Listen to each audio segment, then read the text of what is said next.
Hello, everyone. Welcome. Chat has spoken. We're going to kick off this day here with a premiere draft of Crimson Vow on the hunt for Crimson Vow bombs. Yep, it's a bomb-heavy format, but doesn't make it terrible. It just makes it a factor you really have to consider. Emotionally set your expectations for potentially games ending on a bomb landing and just know that that just happens in this format. And so then when it does, you're not like, you're just like, oh yeah, that's one of those times where that happens. That's fine. You got this one. I'm going to get the next one. And kind of let that go a little bit. And then you can have fun with the gameplay in the meantime, even though it is just a little sad to have too many games invalidated by a bomb showing up. But we're going to have as many valid games as we can here and have fun with the format while it's with us ahead of the holidays here.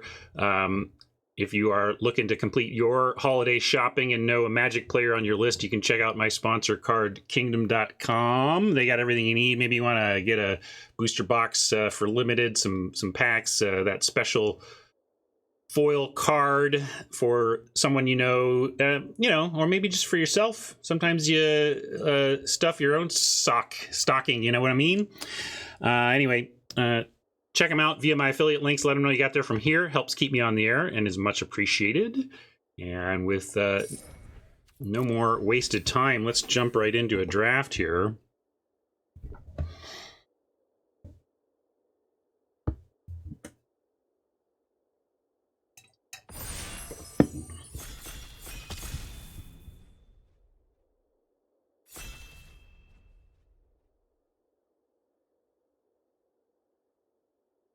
Ooh, and I know what I'm going to do for my son, who for Christmas, who's also doesn't watch my stream and is in the house asleep.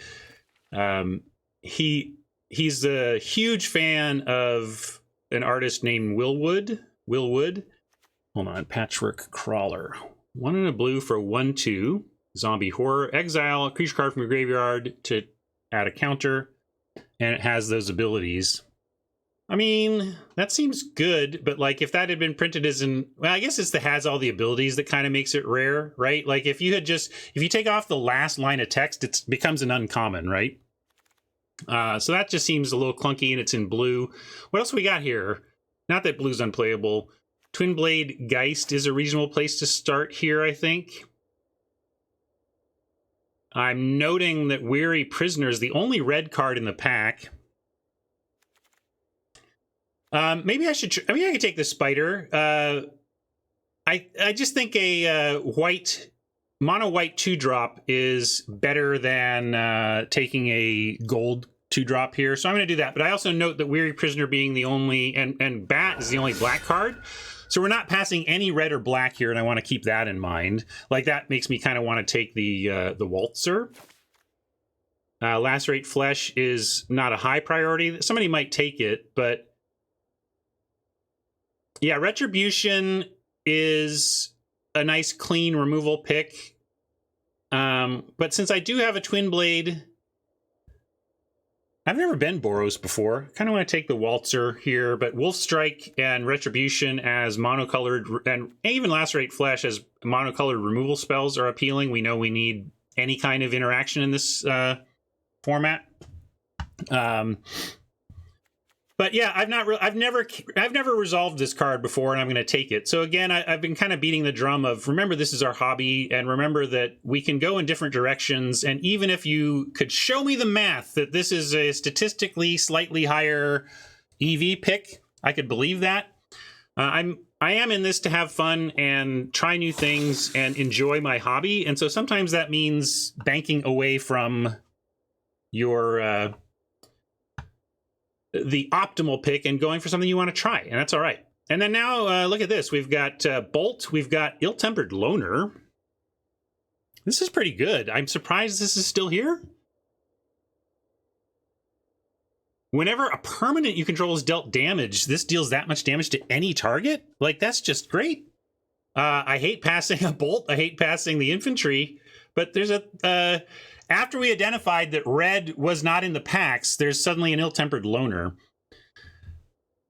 Yeah, I hear you, baby. We do want. Baby keeps naming removal, and that's a fair point. But the reason removal is so important in the format is because there's so many bombs running around, and this is kind of one of them. So I'm going to take the loner, try to flip that thing.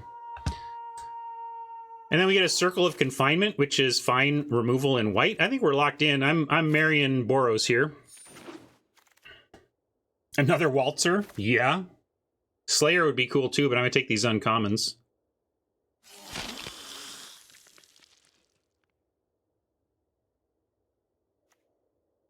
No, I don't think we're this.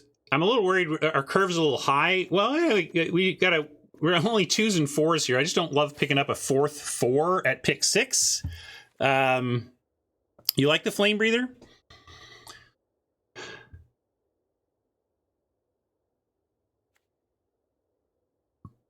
Yeah, Fearful Villager could be a pick. I suppose if we think this is going to happen, we could just take the 2-drop. Yeah, let's take the 2-drop. They're similar cards. Like, neither of them is good unless we're doing more spells, right? And then here, pretty easy Ancestor. Maybe we build up a bunch of these. I love how this deck is started. Celebrants, a fine curve topper, or just a villager for a middle curve. Like, this is generally when you're comparing 2 cards, I lean towards the lower CMC, but I think Celebrants does enough that we want our first 5 here.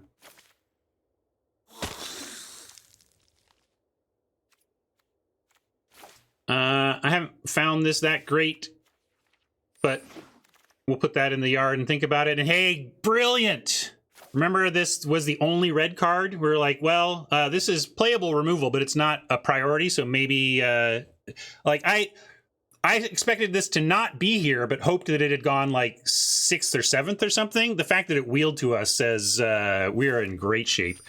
I doubt we'll be, like, the only red drafter. There was too much good red in that one pack we passed, but we have successfully, I think, cut red after noting that in pack 1, pick 1, we weren't passing any.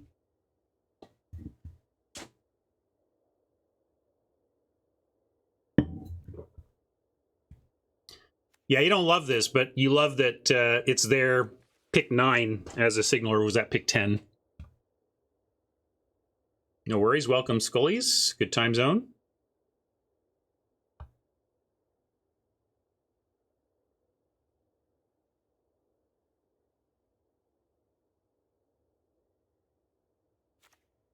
So what do we do to make these good? I mean, I guess we just need a good chunk of creatures under the 4 curve, which we don't have right now, but we're looking to do that. We're just going to cut color here. Yeah, evasion is nice. And look at this, pack 12, nothing but our colors. They're not great, but that's good to see anyway. I don't like the light. I think we could... I've never done the Ancestral Anger thing, but I suppose if we could pick up a few more, I would do this. Yeah. Again, not that these are great cards or anything, but they're our lane is so open. Woohoo! And then we open a rare. What is it? Creepy Puppeteer.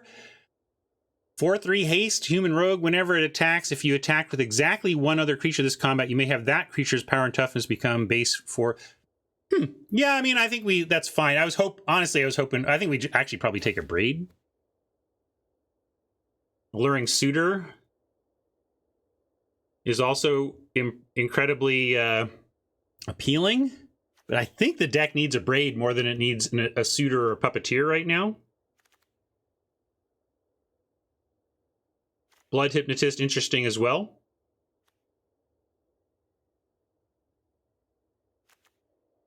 Yeah, 8 damage potential. I mean, I get the upside here. But I'm going to go with my gut. I think I'm going to be a grown-up, and you think we don't need this removal? I'm going to take it. I'm going to take the removal, but I hear you. Maybe I was just supposed to ignore the good removal and focus on the aggro. They might not. Scullies, we are so open in our lane. It actually wouldn't surprise me if like the Dancer came back. Although I suppose Dancer could get somebody to pivot to red. I think that pack will make somebody pivot to red. Is the real thing. Hypnotist for the hyper aggro, but I think that's the type of thing that might wheel and we can consider there. Yeah, I'm with you on Heron. Although again, we haven't added too much to our 4s here. We didn't take that other 4. So yeah, we're actually, I can take a 4 here. You'd rather have the 3, fair enough. I think we might get it back. And I'm gonna take the imprisonment here. These blood hypnotists are calling. You want a 2-drop? Yeah, this is interesting. Oh, Purveyor, yeah. I was so locked in on our colors, I didn't even notice this really, but we're gonna let somebody else be. Yeah, I guess, do we take this and say, I mean, we lose Waltzers. I kind of like the white, but maybe it's true. Maybe we just take the Purveyor and hedge. This is so this card is so dumb. And it's only going to cost us like, or you know, I think this is a format where you do take that and see about it.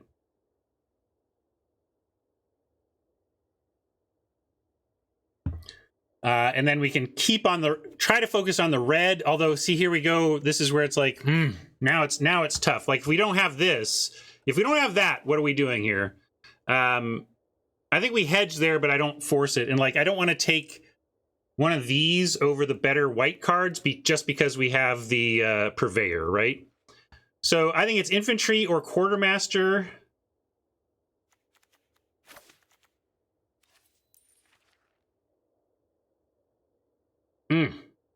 Quartermaster is very strong. I love the infantry. I hear all of you saying 2-drop, and I'm with you, but I can't pass a quartermaster. And then we get a bolt here. That's great. So there's another 2-drop there we could think about, but not over the bolt. And a 3rd Waltzer. And then now we really need to focus on making these trips Walters good and get those 3 and 2 drops. Okay, so we Trips Waltzer is great, but we need to be casting them and making sure we're targeting something with that ability, like a Flame Breather. And Bleed Dry still here. So black looking kind of open, but I don't think if we take this... 3-drop is interesting. I guess we are low on 3s. Yeah, we could take the 3, but we need 2s as well. But maybe that 3 is good enough. 2s just are usually harder to come by, so that was my leaning. But that was not sure either way. This is good too, though. Here we go. We got another one of these. So we really have a... Hey, look, see, so pick 9 comes back around. Now the 2, like, so there was the rare, and then there was the Waltzer, right? So we saw 2 red cards gone from this pack. But we still have these aggro hypnotists. Suitor, that's what I mean. You know what I mean. Dancer. Card names. Blah.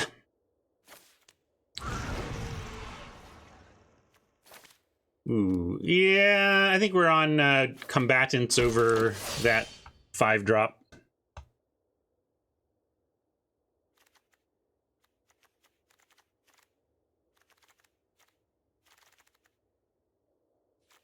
Yeah, nobody was counting on them wheeling Scullies, but you can see how wide open the lane is. The question is, did those cards cause someone to jump into the red lane, or did someone just cut those cards because there was nothing else for them? Near last, Vampire Slayer is great in terms of making sure we have the 2s. I just want to fill this slot in the curve for these Waltzers. Yeah, I like Guest here. I mean, this is the openness of our color coming through. Just picking up easy, free, late things like a Guest. Crimson Bride.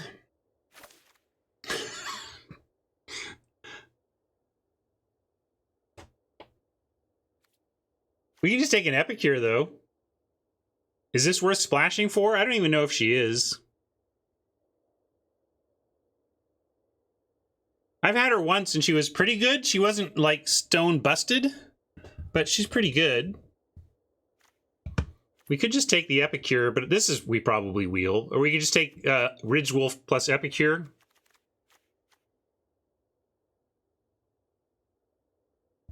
Well, if we take, I'll just take it. It's a mythic, and we can figure it out. We're not, the opportunity cost on taking Olivia is not really high here. Now we have to decide, though, again, what we're up to. Fierce Retribution over Imprisonment or Epicure. I hope we wheel these Epicures. These are the types of cards I'm hoping for that we can get on the wheel.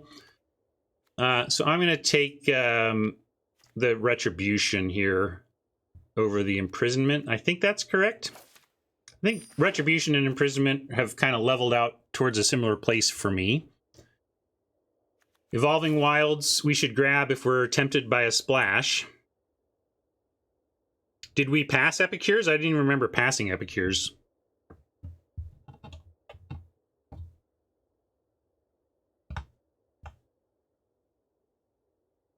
Yeah, let's take that. Yeah, because even if we don't splash, we're still playing that, right? And we got a lot of playables here. Trainee is a 2. Another Celebrants, though, is not the worst. Got a 2, 3, and 4 curve. Probably 2 or a 3 for the Waltzer.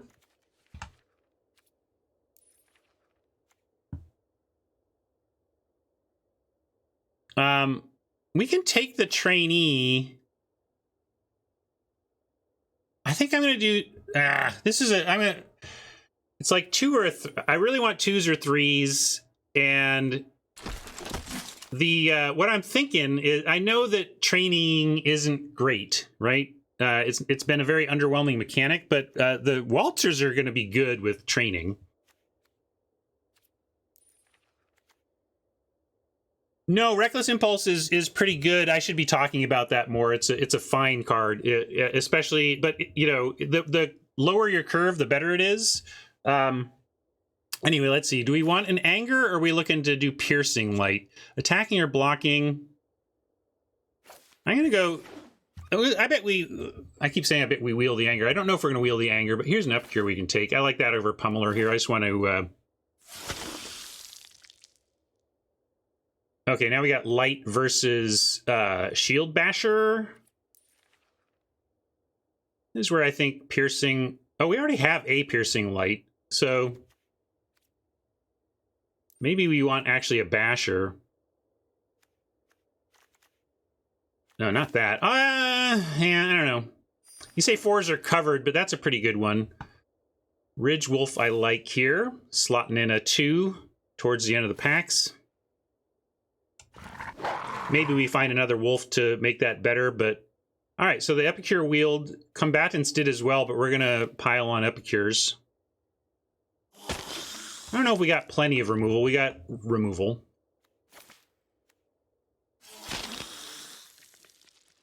Okay, so the Anger came back, and here's the Reckless Impulse we could grab as well, but are we doing the Anger thing? If we're doing the Anger thing, we take it, but probably just to take Impulse and cut this Anger, I think.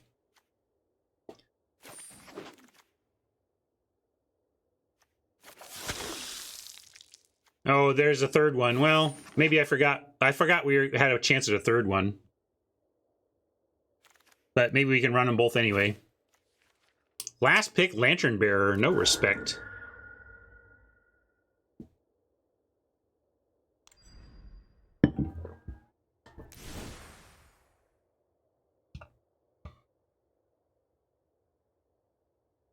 Lots of cuts.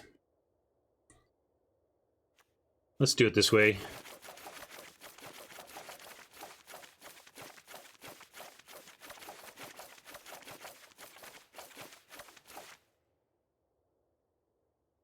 Don't best case scenario mentality it, Rob, or at least identify that you're naming the best case. Impulse is often 2 mana, draw 2 cards. That would be a true thing to say. To call it 2 mana, draw 2 cards. Whoop, whoop, whoop. Call the hyperboles.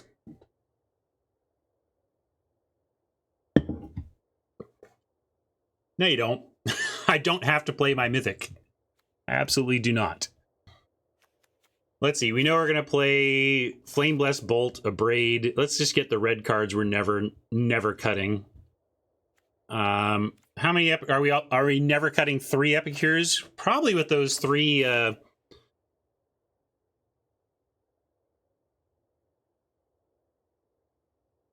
Never cutting the loner. There's a lot of mid-rangey stuff here. By mid-rangey, I mean like not amazing, but good. Like we just have a lot of solid red.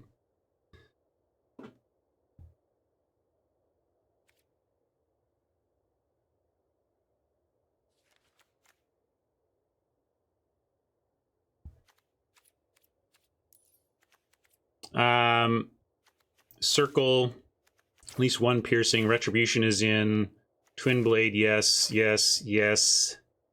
I think we're probably playing the trainee in this one because of these Walters and because of the need for 2s. Quartermaster's in, Heron's in.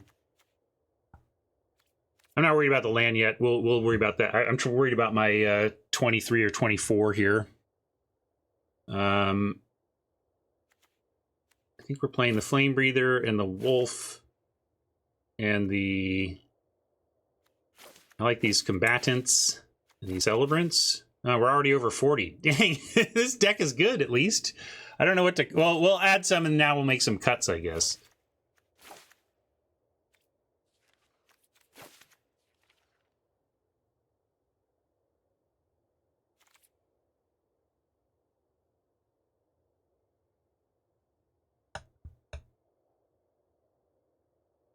This seems like the deck for him. Maybe 3 is too many.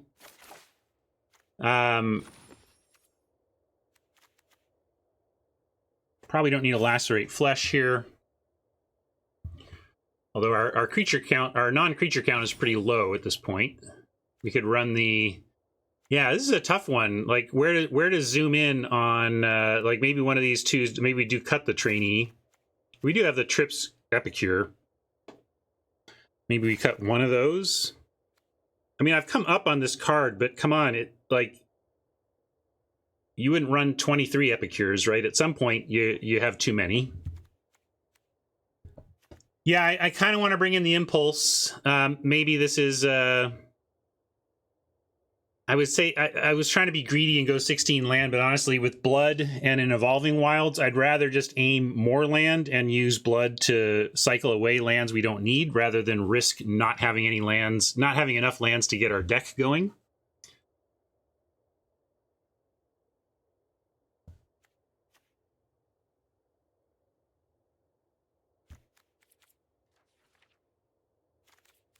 Hold on, let me see. Yeah. It's just a quality 4. It flies. It can get pumped up by waltzers. It gains life in races. But, you know, it's going to be on... If you want to put it on the chopping block, we sure can. Yes, Slayer is another 2... This is where, like, our early creature count right now is 1, 2... 3, 4, 5, 6. So actually, I say no. Like, I'm not going below 6 1 or 2 drop creatures. I really almost want to add a 7th. But if we have enough going on at 3, I think it's okay. Yeah, asking to cut these 2s, like, if we're cutting a Flame Breather, it's to bring in an Epicure or something else to fit into this at this level of the curve. But you're right that this is not doing much, Rob. Like, maybe I cut the Flame Breather and give that training a try. I know training isn't great, but I do believe that with the Trips Waltzer, the 2-drop Perish Blade could do its thing here. I think I'm gonna try it. I think I want to try one of these at least, Rob. Yeah, that's true. We could, if we're going to have a combat trick that doesn't remove a blocker, maybe just go with the... Although this is a little safer, because Sure Strike requires targeting your own thing. What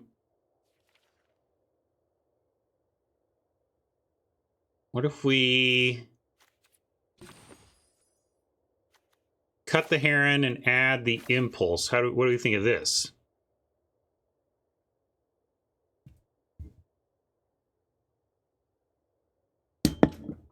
Yeah, we could also cut one Celebrants and have 2 5-drops instead of 3.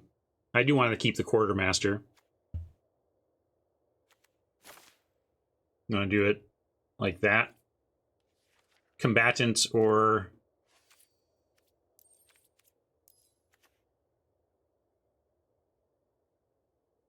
So now we're at add something.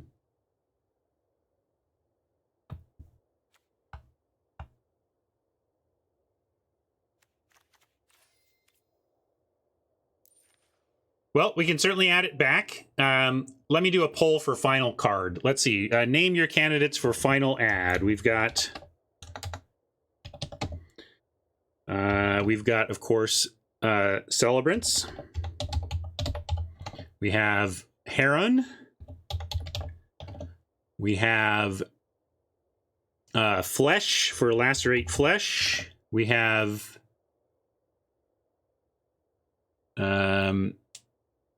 Epicure.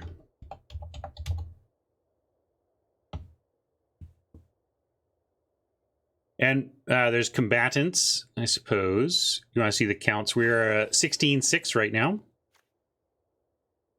I'm going to say other, and then if your choice isn't on the list, you can say other and then follow with your write-in. Piercing Light number 2 maybe could have been on the list. Or the Sure Strike.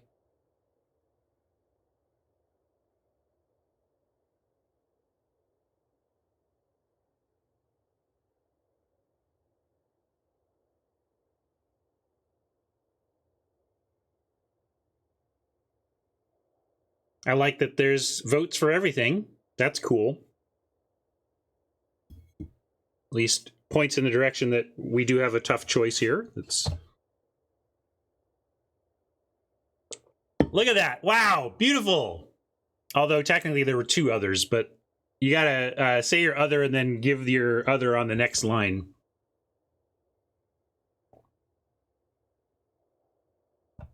All right, let's go Celebrants. I'll just follow chat to the 5-drop. We are keeping 17 lands. If we were being greedy and are on 16, I'd feel compelled to cut a 5, but I think this is fine.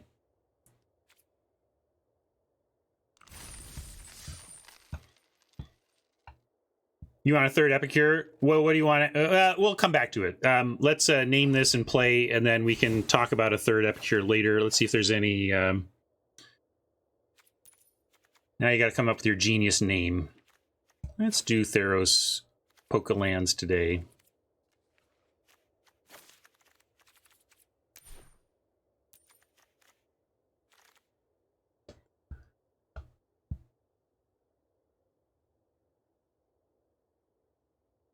Exactly. That's what I like to say, Confucius, to remember that if you're agonizing over some choice in Magic, it probably means that the EV of that decision isn't that huge.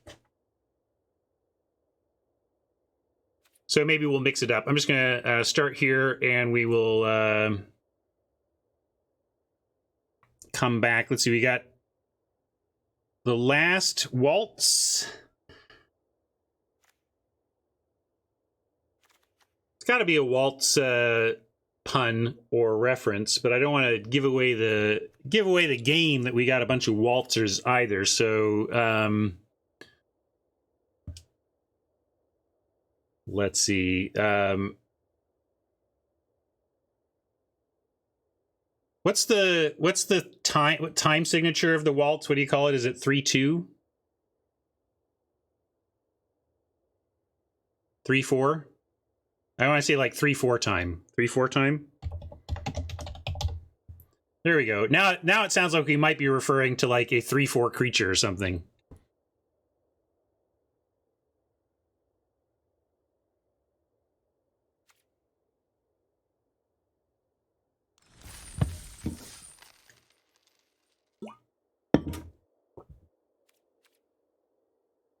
What do we think? I like this deck.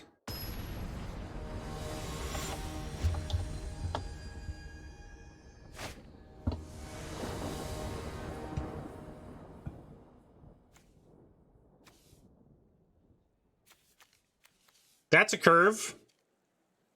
We just need to draw an Epicure off the top. Oh man, Epicure off the top.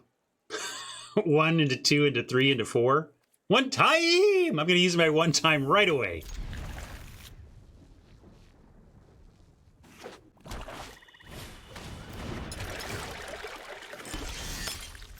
Well, we got a vampire, but not...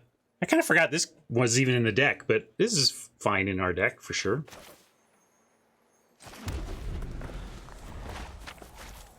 I think we'll go with that over Guest with the 3 toughness. Hey, Loner.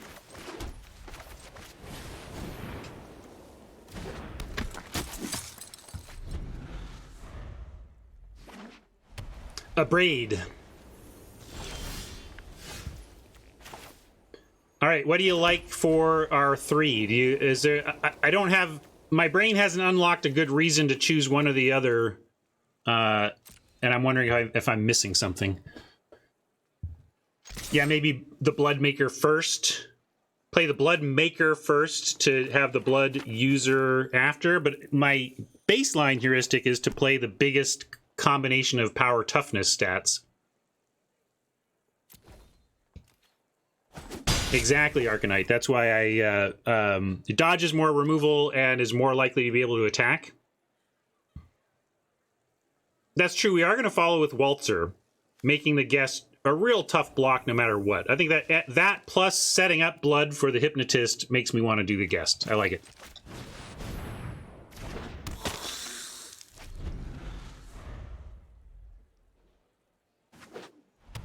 If we come up with a mountain, we can consider the Loner, but I think we're just on Waltzer plan, let the dust settle, and if we haven't won when the dust settles, then we follow with the Loner and say, okay, well then now beat this.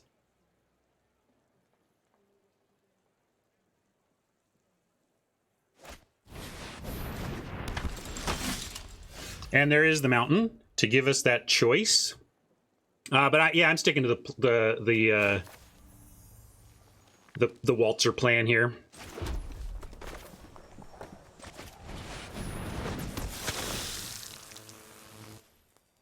This just has haste, right? So I don't need to do that. Really, this is going to trample over anyway, so I'm just going to spread out the damage.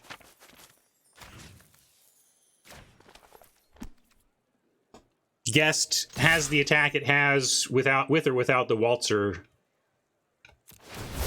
counter.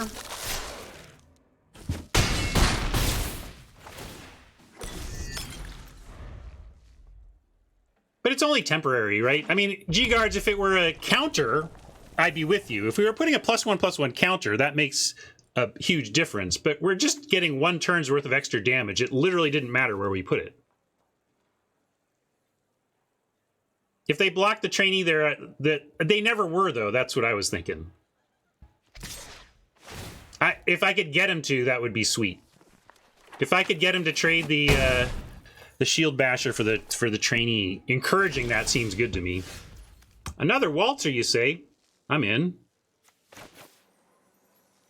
Am I overcommitting to a board against potential sweeper colors?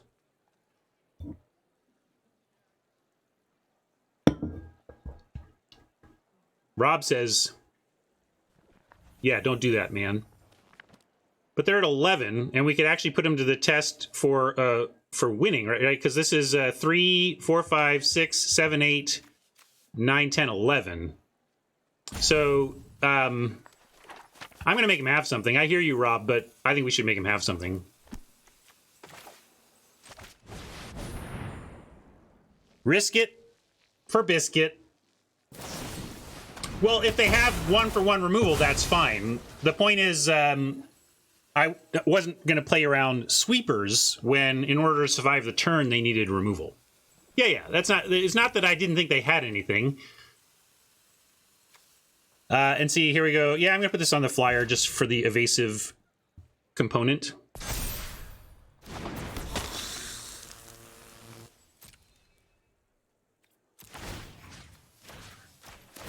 I should be thinking about this more, but I'm not gonna. You can't make me. It's my hobby.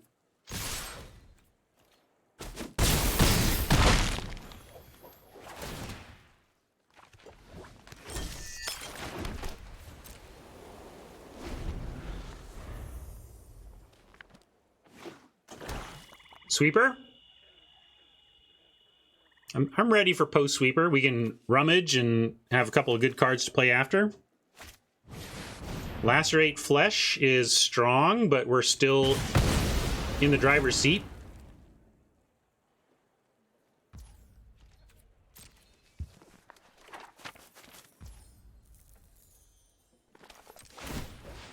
Can they do anything for a single black that we know of? Because we're getting 2 in the air and 2 points of trample as it sits. But I don't know. If only somebody would make some sweet website where I could look up things like what my opponent is capable of doing with a given amount of mana.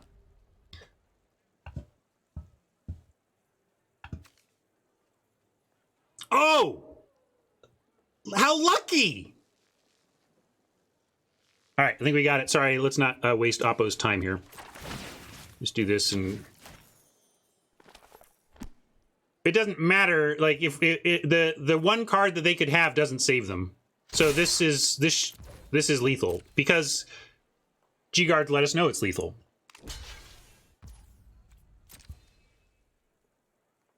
They can even save that. They can cast the Feign Death. It doesn't change anything.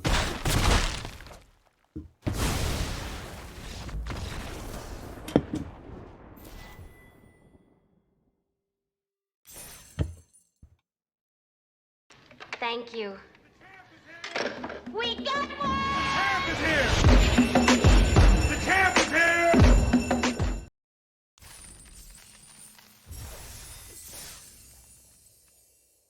Could have been more lethal. That is a fair point, Prof.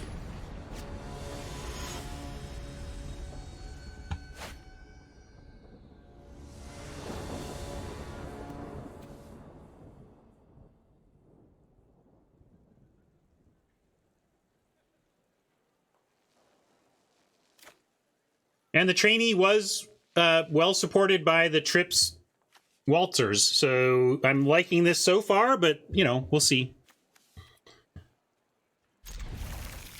Obviously, this is a great opener.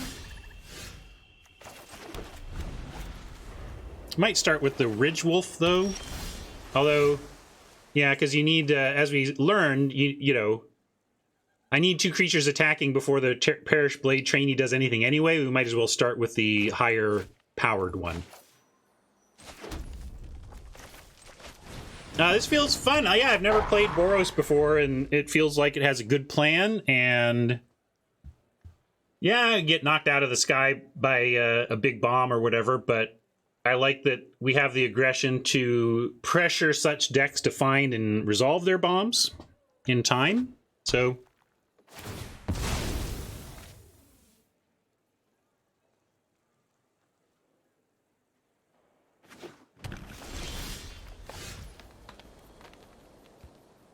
and yeah, we'll just go kindly here. Although, do we want to get the... I kind of want to go kindly for max mana and just drop the trainee on 4.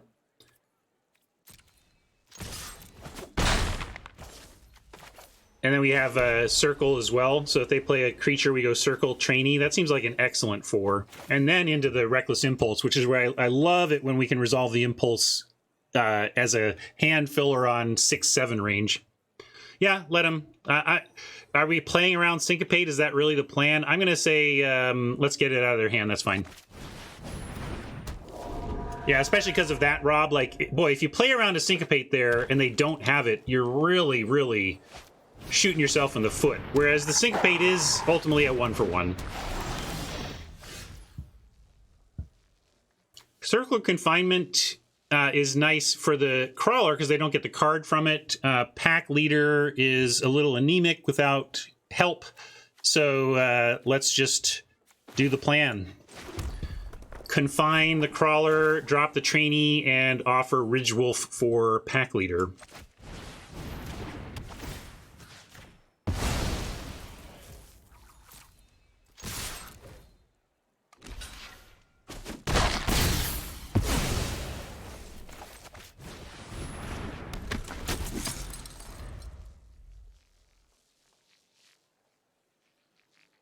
New plan for turn 5 is Celebrants, barring action from Oppo, and plus a draw that makes us feel like we need to impulse instead.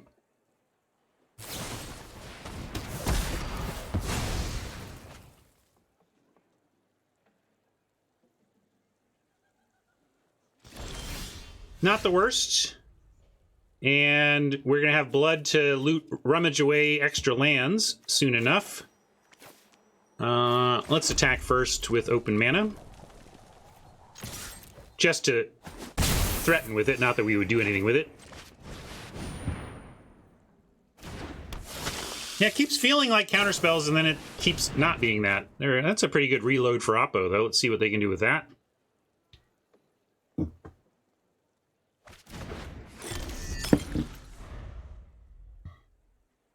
Yeah, this feeling like they have a counterspell and then them not having it is a great example of why I don't necessarily worry about counterspell, or I don't play around counterspells. Here we're going to play the Blood Hypnotist, rummage away a plains with a blood token, and make the Spore Crawler unable to block.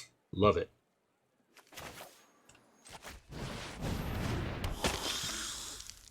That's the thing to remember about this card. It kind of has this activated ability that doesn't need it to have haste or whatever, right? It just needs to be on the battlefield. So it can do work before it even attacks.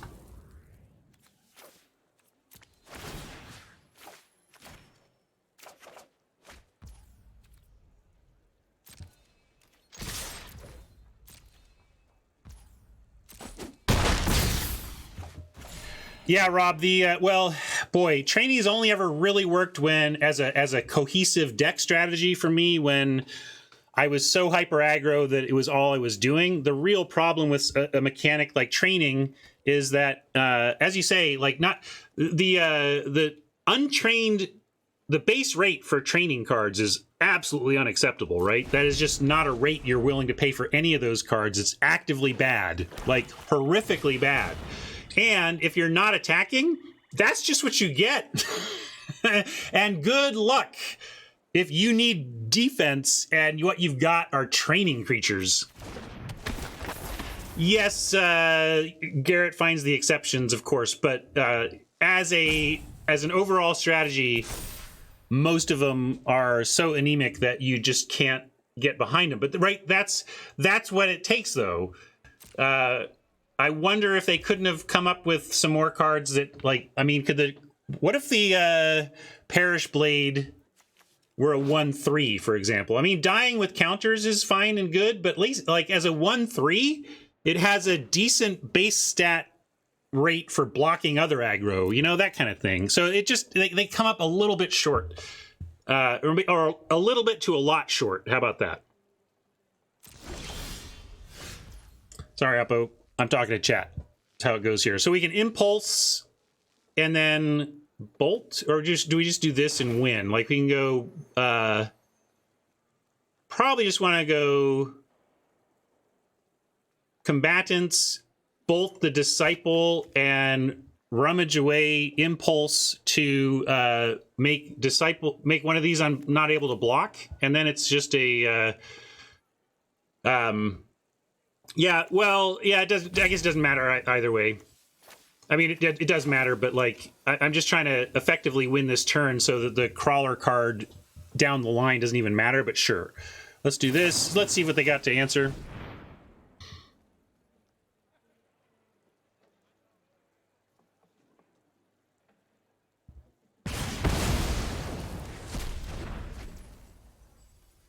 And this,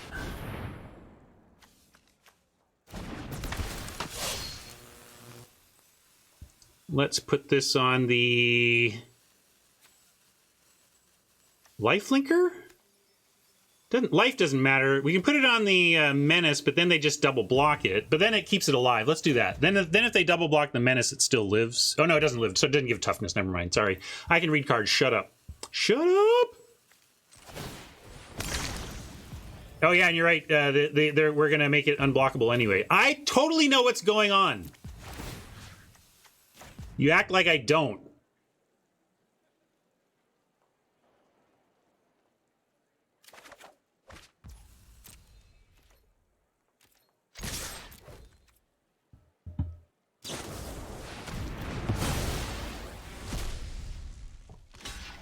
that would be a reason not to put it there. You know, they get eggs in one basket, that. But I think we're still in good shape here.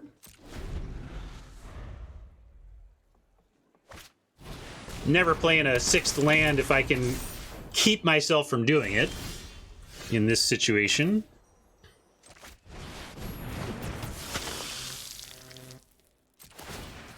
We're going to give some guaranteed in the air and a 3rd point here just to spread it around and keep bashing.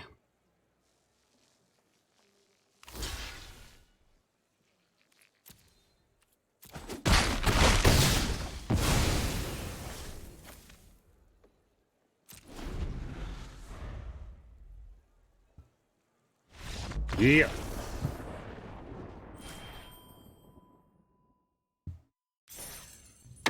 Bender, honey, we love you. Shut up, baby, I know it.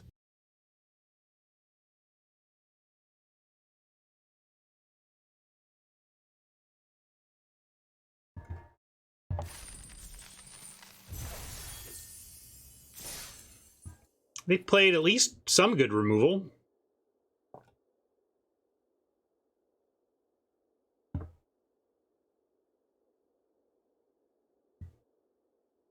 Splashed Wretched Throng is definitely questionable. That's... You can't even say you're splashing a Wretched Throng. You could... To me, you're just saying that you're your deck is bad. Well, no 2 yet. We'll go ahead and keep this and Epicure on 1 and have Evolving Wilds on 2, at least.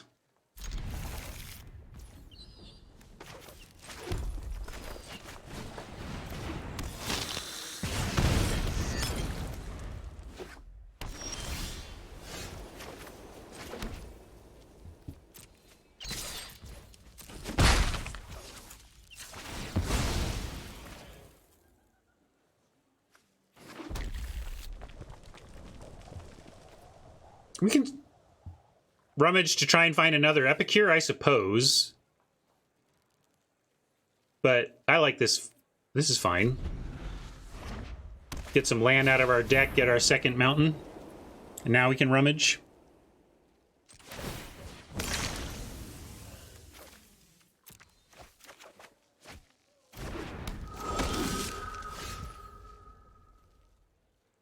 I just didn't like rummaging. I mean... I didn't feel... I suppose if I was going to rummage, I could do it before playing the Evolving Wilds, but I also wanted to crack the Wilds because I'm trying to thin the deck before rummaging. It's a little floody. Oh, here comes the flood. Can cast Retribution here, though. Not that it's a great play against a...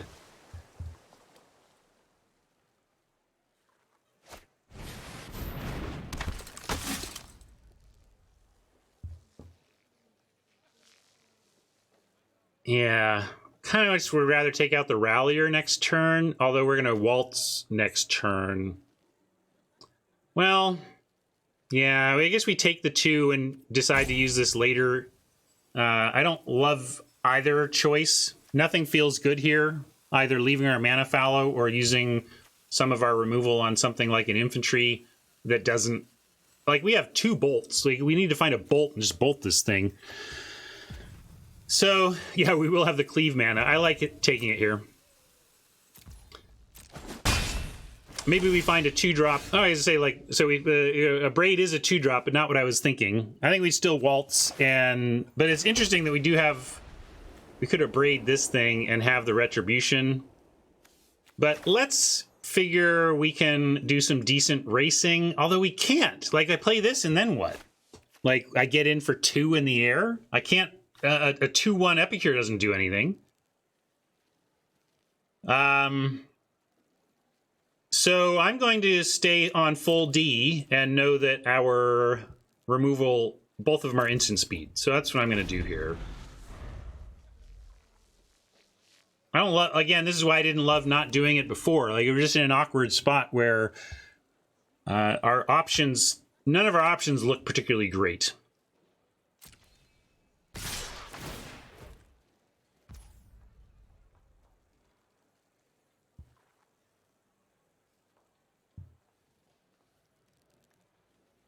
And I think we just cast Retribution on the Rallier. Gotta do it on one of these two. That's what I'm gonna try. A Braid might be the better choice because technically this gets things of any size if they're attacking, and this only gets 3s. But I felt like the requirement of an attacker was a little bit more, restrictive to me than the requirement of 3 toughness. But, Q4 toughness beastie or whatever. Hopefully they play something we're just happy to snap a Braid. We're just like, yes! And that's not really snap happy, but probably need to do it in race here.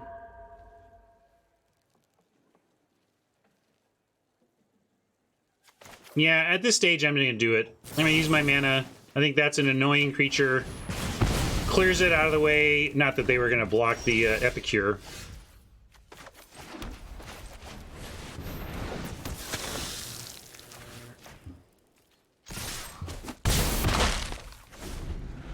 I'm kind of hoping that since they're choked on mana, the disturb stuff doesn't matter as much here if we just focus on our aggression. But they're screwed. We're flooded. We'll see how it plays. But as they say, screw often beats flood, because if you unscrew, you unlock this whole hand of stuff.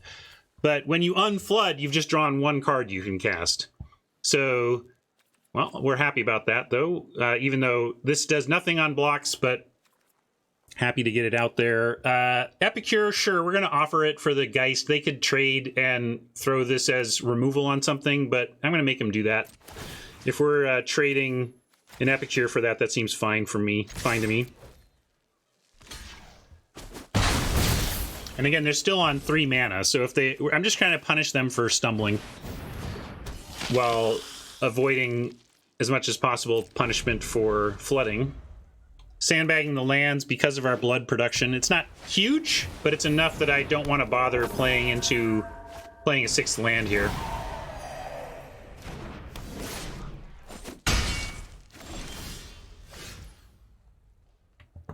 We will say goodbye. Now I'm going to play a land, because if we find something to blood, I want to be able to rummage right away. It's just like now we're just so loaded with lands, we may as well try to give ourselves a chance to do as much as possible if we find the tools to unlock ourselves.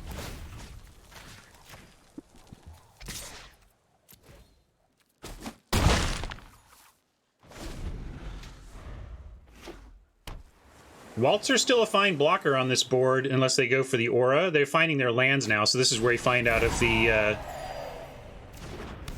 if screw beats flood yet again.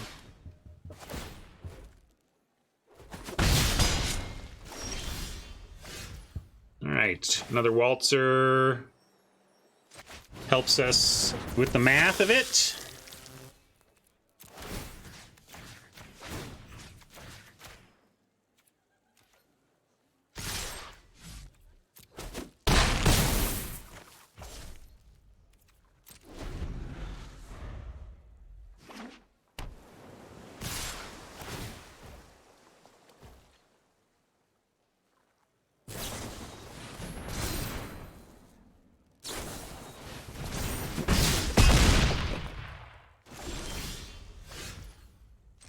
All right, it's like, do they have a way out here?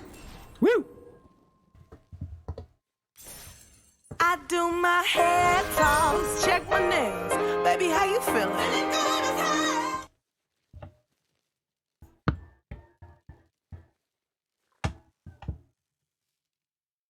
I know, I was bracing myself for the triple combat trick win.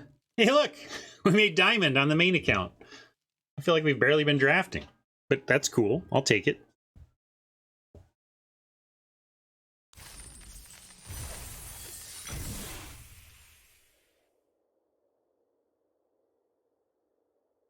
Yeah, I don't know. Didn't they had a block on the ground, right? I don't know, G-Guards, but we'll take it. See you, Gar. Thanks again for this sweet stuff.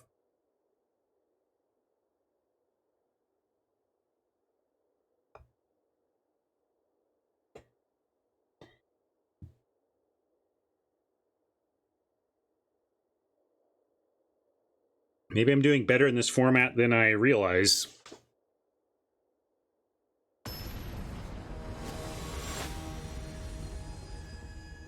Okay, I couldn't remember the board, whether we had an onboard win or not. Well, we don't get a turn 1 Epicure, but we're going to keep this, get both our colors, and have some good places to go from here.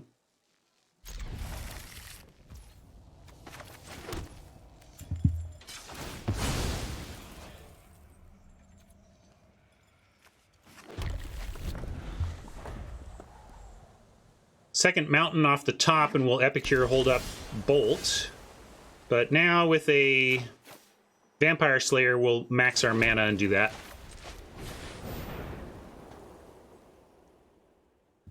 If we don't draw a land, I will absolutely Impulse next turn looking for one. Hopefully we find one, though. Yeah, okay, so with this, I mean, we still could, but I don't want to Impulse if I don't have to, and I don't have to because we can Epicure and have Bolt up, and that's a pretty good turn. Boy, I sure hope they have Syncopate because they're not going to counter an Epicure with it. Yes, I used to use it only on Fridays, but it's too fun of a celebratory meme to not throw around here and there. Hopefully that is my delivery of packing materials for all this stuff I've got to ship out today. I'm going to go check. Hold on. I'm going to be right back.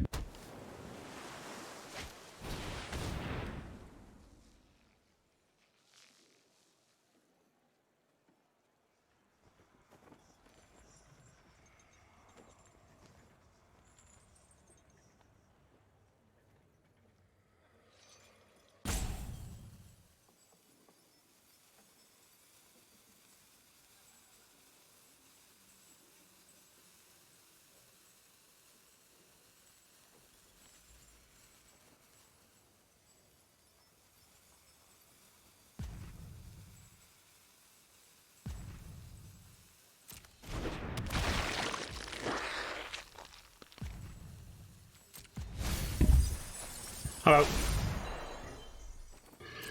That's worth bolting.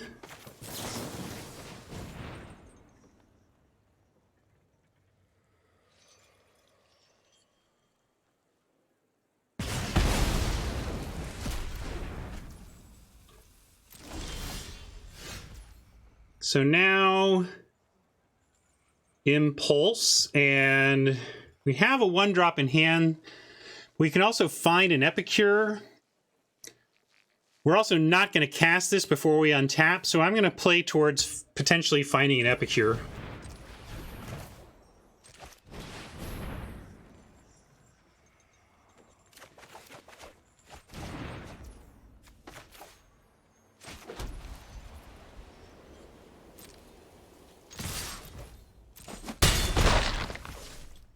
Three-four time indeed. Although we can't really make a 3-4 out of any of this.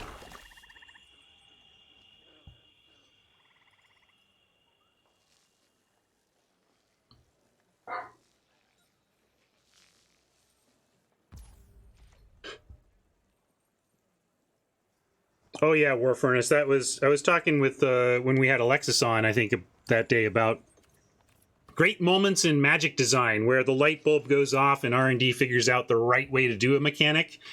And taking Red's card draw from do it this turn to giving you until the next turn is one of the chef's kiss of Magic incremental design iteration that we've had in the last X years. That's true. They're not showing us anything to light, so I like your call. Let's go. Let's pitch this piercing light and look for something better.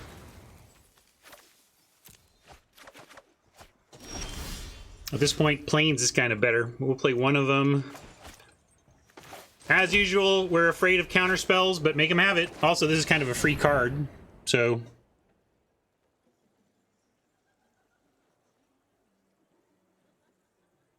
Smells more like -13 to me, but there you go. Syncopate. Rob was finally right, and we got him. They couldn't syncopate our Epicure. How's it feel to be right about something, Rob? Pretty good, huh? Way to go, pal.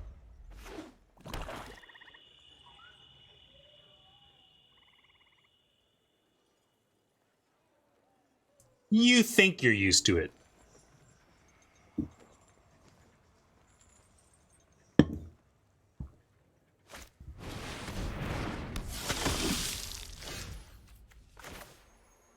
Yeah, you can even 2-spell here. Pretty cool.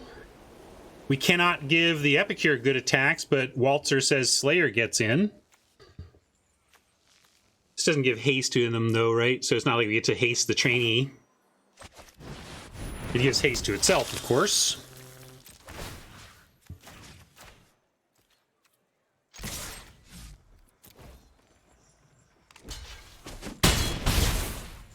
Yeah, we didn't even need to do that because it would have killed it anyway, but, you know, that's what we had. All right, so you've been right about one other thing at least. I'll give you that.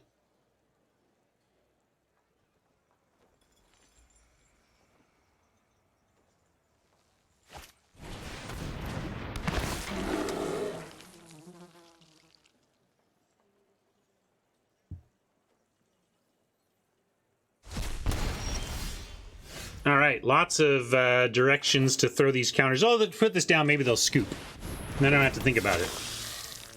All right, now we got to figure out where to put all the counters. We need to make... I kind of want to make a... I'm going to put one on the trainee, and then we need to put 2 on a Waltzer so that the trainee is trained. Oh, you like 2 on Epicure? Yeah, I guess I could have done that too. This feels good, though. If they want to block the Epicure here, I'm fine with that.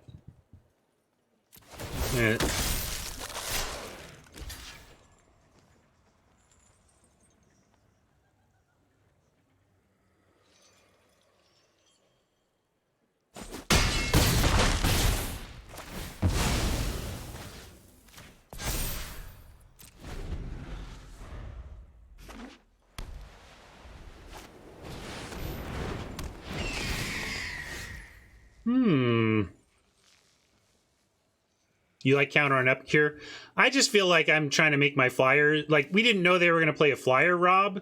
I just can't see putting a counter on a ground creature when I've got 2 flyers and I'm trying to close out a game on an empty board. That just seems wrong. Let me put it on something they might be able to block versus something that they need to find a very specific subset of cards to be able to block. In this case, we can get this Waltzer up to a 4/4. Let's see if we spread it around... And we have 4 points to spread around. And if we just get everything...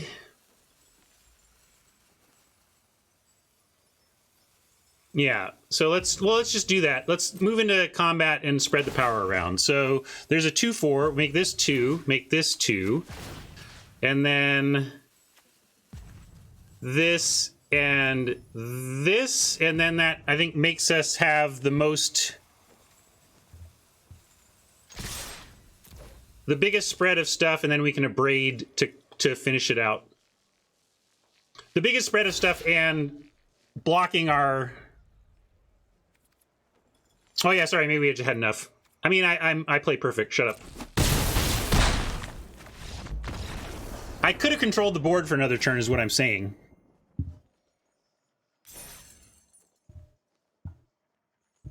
Could have. Everything's coming up Millhouse.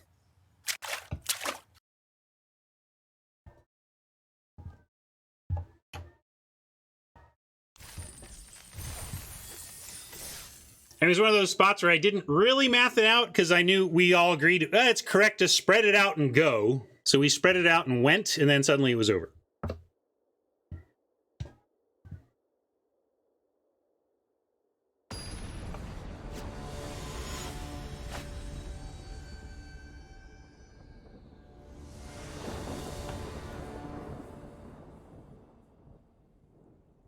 A little tight on mana, but looks good otherwise. We got 4 plays on the 2 mana.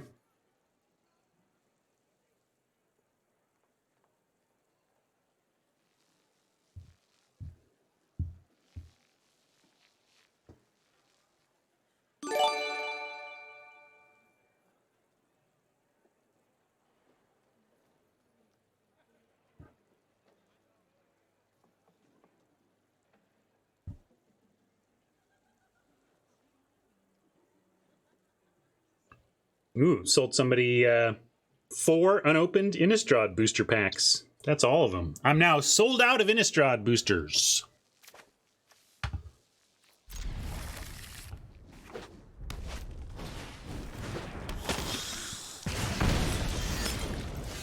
There's a land. That's what we wanted to see. Epicure battle. Oppo didn't want the trade. I'm cool with offering a Epicure for Epicure trade and then following with the Ridgewolf here. Also have a Braid ready if they try to get tricksy on us.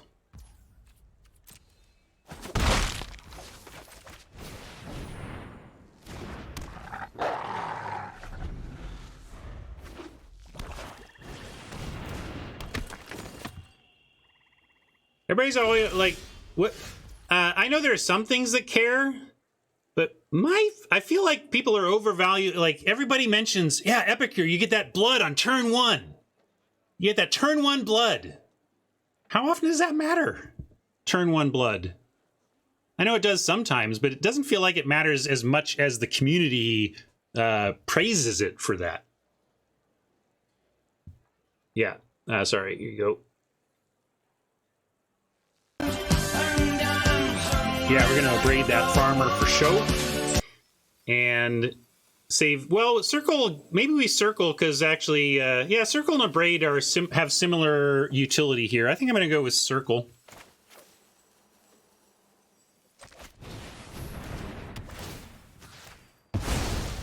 They both tend to get smaller stuff. Oh, please be quiet, opponents.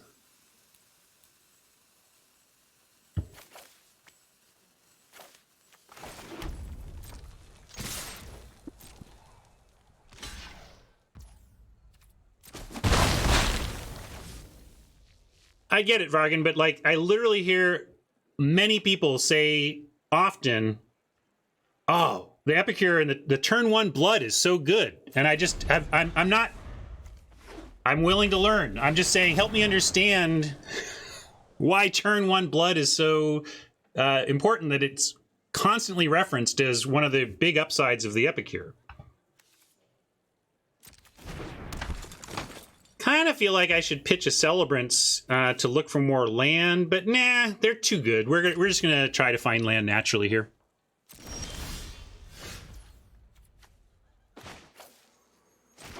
And with only the 1 farmer out, I'm willing to offer the Ridgewolf for it and not worry about the Abrade. We're just gonna waltz ahead here. Yeah, I'm just trying to make sure there's not something I'm missing. Like what? Like I'm legit asking, is there something I'm missing about turn 1 blood that has everybody talking about that?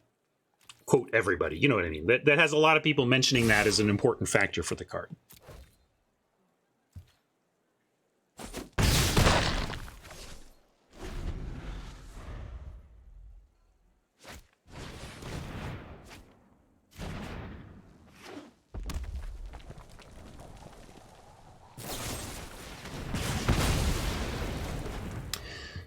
Trading a Braden. Ooh, never mind. We're just going to bolt and hold up another Braid and be fine with being patient on our Celebrants.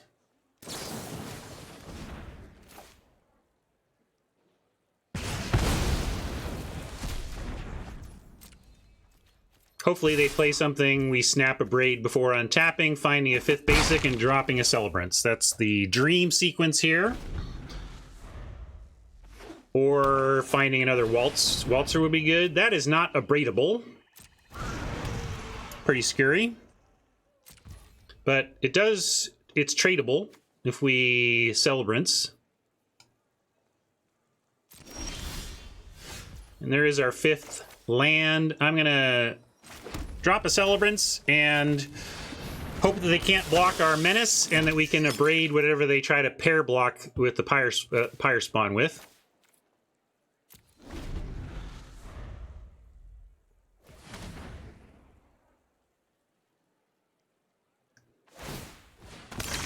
Yeah, I mean, I guess it's nice to have early blood to bail you out of a really bad situation, but if you are cycling your hand away with blood in the first 4 turns, things aren't going great for you.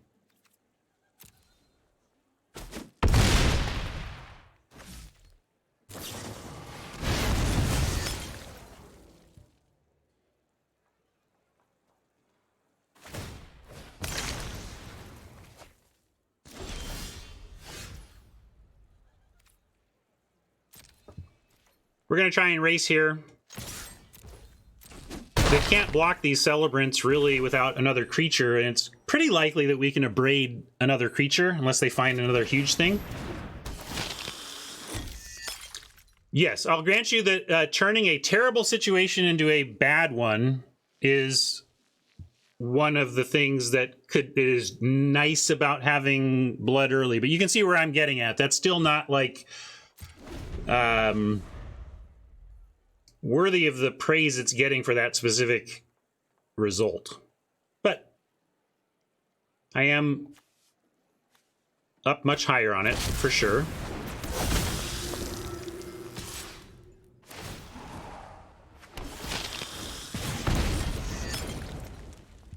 Yeah, we can just block this, and then are they just dead? Do we just beat a resolved Olivia? Nice. They didn't have to, yeah, they could have kept back and blocked.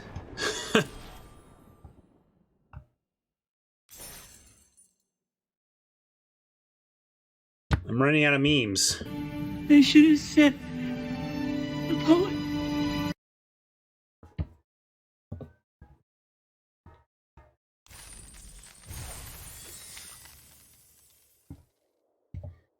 Let's see, do we have 7 win memes? I've got, we've still got Homer. And I suppose I can play the Wonka scoop on oh, Superior Lizard. There we go. Yeah. We gotta play the Homer meme and the Church Lady meme before this is done.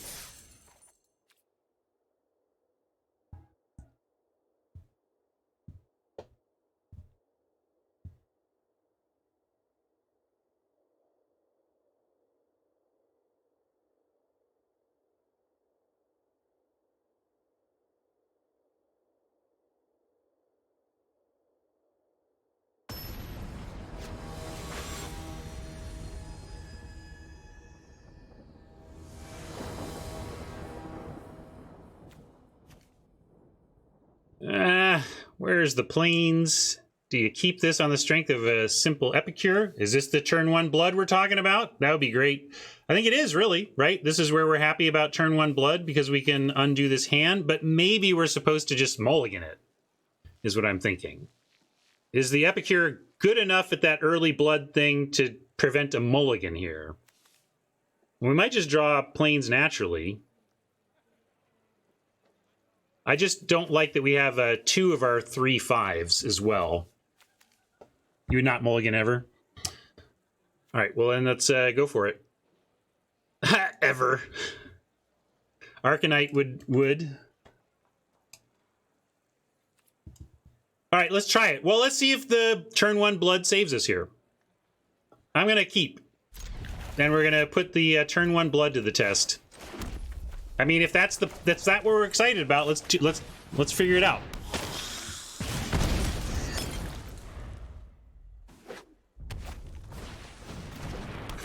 Hoppo on the turn 1 Epicure as well. Ridgewolf says we can delay that a turn.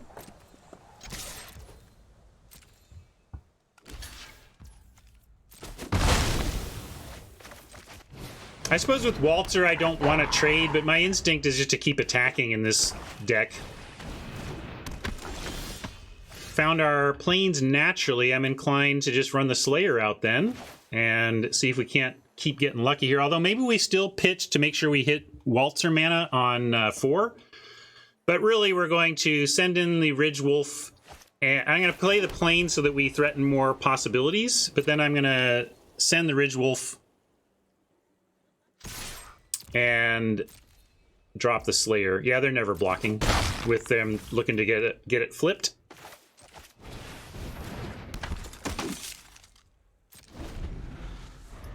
I think I'm going to, at their end step, pitch Quartermaster to double our chances of the 4th land showing up here. Great turn from Oppo, flipping 2 Recluses.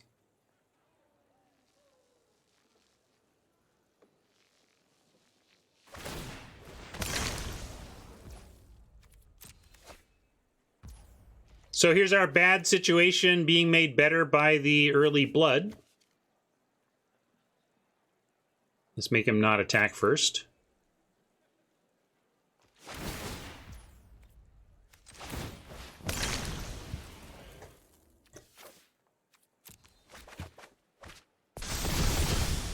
All right, the loot was important for the extra land.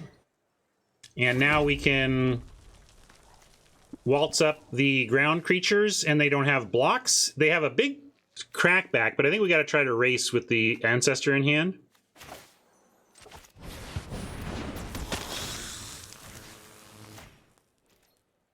Yeah, it's really kind of interesting. I was like, what's the deal with turn 1 blood? It doesn't do that much, and then we immediately have a game where it does something for both players. It is very hard to race drain. What's your plan? Stay back and block with our tutus? I mean, that's not a joke. Like, we could stay back and try to double block one of these. I'm just afraid of removal so early in the game, and I think we get blown out if we try that. So that's what I'm thinking right now. But we may be put to that position, but I just don't like it this turn.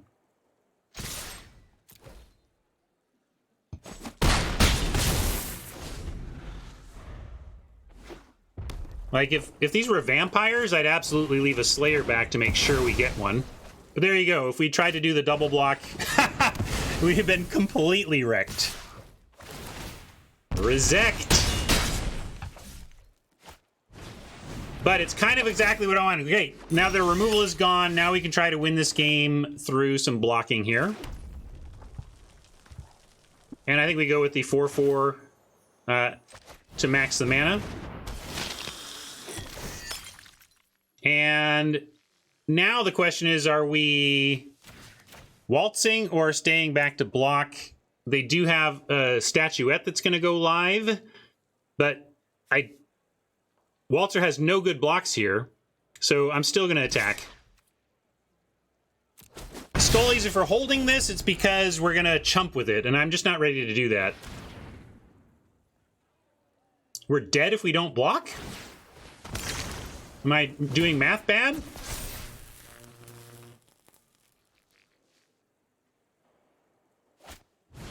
Oh, I mean, yeah. Like, I thought you were talking about with the Waltzer. I mean, if you literally don't block at all, we're gonna lose, as we're losing.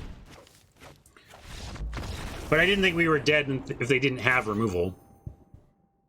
Like, you can say, oh, you see, you should have left that back to chump. No, then we're just gonna lose because we stayed that left back to... We just lose the next turn in that case, right? So attacking there was correct, even though they had slam in final turn.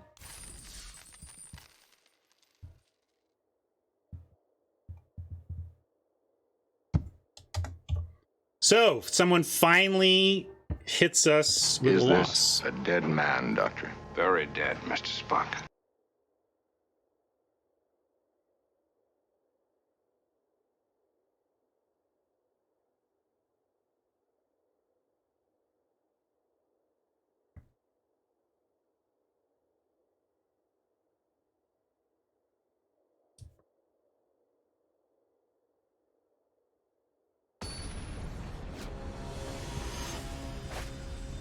Yeah, it's true, Furnace. We got beat in our own game that time, but nobody has stopped our aggression yet. This is a keepable hand, despite no creature currently until 3. The Evolving Wilds to make sure we have both land and thin the deck, although we want a 3rd, 4th land, so not ideal time to thin your deck, but we're going to keep this.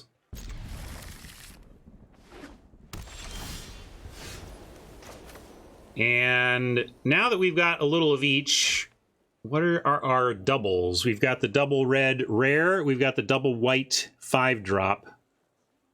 But we also have, and it's interesting, we have 2 forms of instant speed removal, which like to have a friend. You know, in other words, like, you want double white so you can go containment plus light, or you want double red so you can go 2-drop plus bolt. So which one? Let's discuss. I usually crack right away, but I'm actually kind of thinking about this. Maybe Oppo's plays will help us figure that out based on what we might want to remove with this.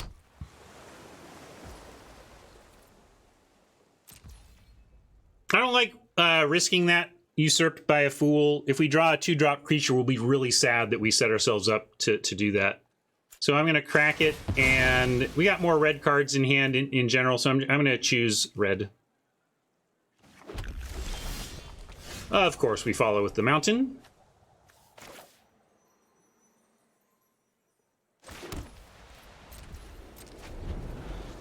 Now I'm hoping to give us something to spend our mana on. I don't like leaving 2 mana fallow on turn 2. Unfortunately, that's what's going to happen. We have no Abrade, so that thing lives.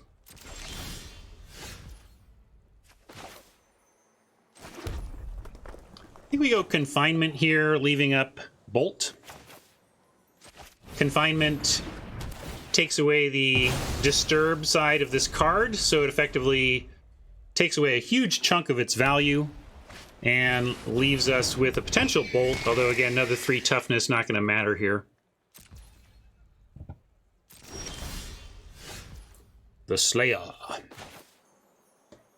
We can go Celebrants, leave up Bolt, and the Combatants. I said Celebrants because it's here, but Combatants. And they get in. So I'm going to do that, hold up Bolt.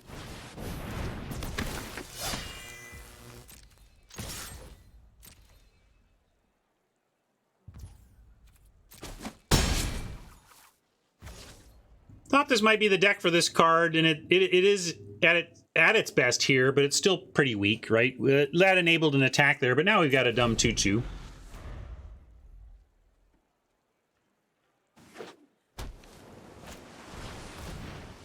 There we go. That's a good Bolt target.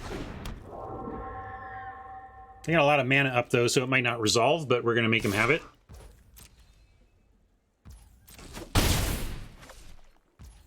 Yeah, I am. This smells... It's very fishy smelling, but we're gonna make him have it. Show me... Nope, not even a pause. All right, good to know.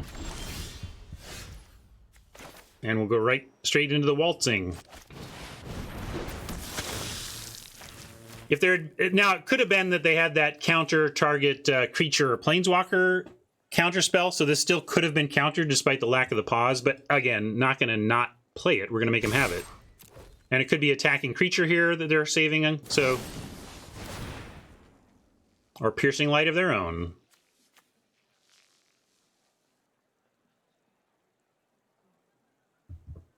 Dust is starting to settle with us looking better off than Oppo with the double Celebrants in hand, waiting for that 5th land.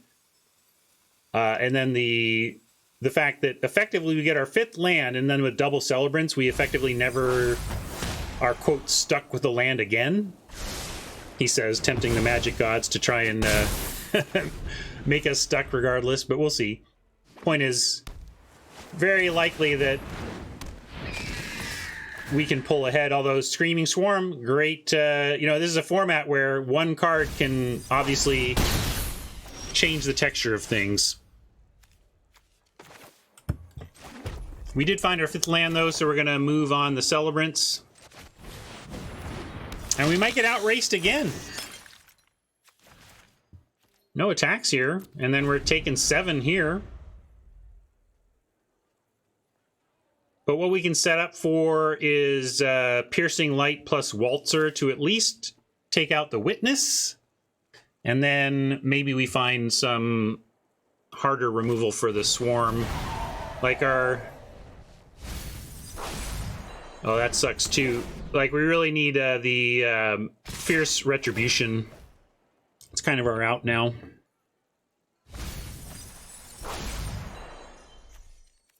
But we're going to take this.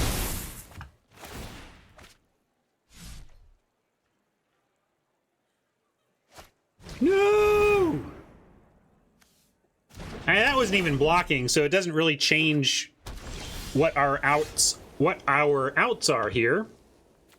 We didn't find it yet, so we can still get there, though. We blood away something like Celebrants number 2, or maybe Slayer, and we look for that removal spell. I'm going to give you a mostly because is only mostly dead. We do have outs to stabilize here. They're very unlikely ones, but let's go for it. Yeah, it didn't hit. Let's see, we can still do it one more time and have the mana to do both things, so we're still mostly.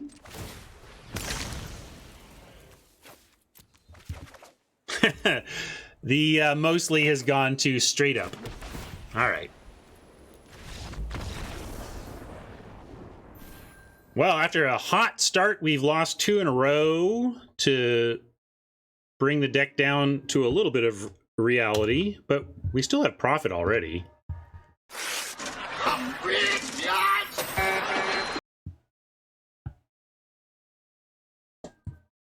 Well, only if I resolved the second Celebrant, which never even happened. So we weren't really ever stuck with lands. We were stuck with 0 life is the problem.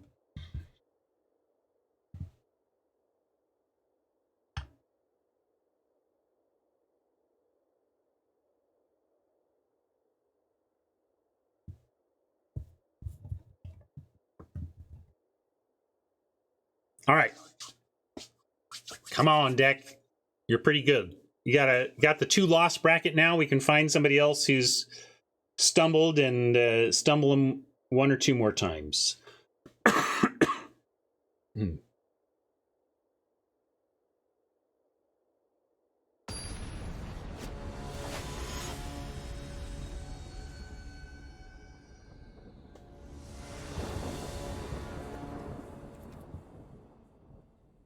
Yeah, another keepable thing. Get our mountain. Oh, Evolving Wilds. So nice even in a 2-color deck. If this were a Plains instead of an Evolving Wilds, it'd be so sad. Although probably would have replaced Evolving Wilds with a mountain if we didn't have one anyway. Don't think we're going to find much to use this on. If they find something, give us something to bolt before we untap, that would be cool. Really want to guest on 3 and waltz on 4. That is eminently boltable.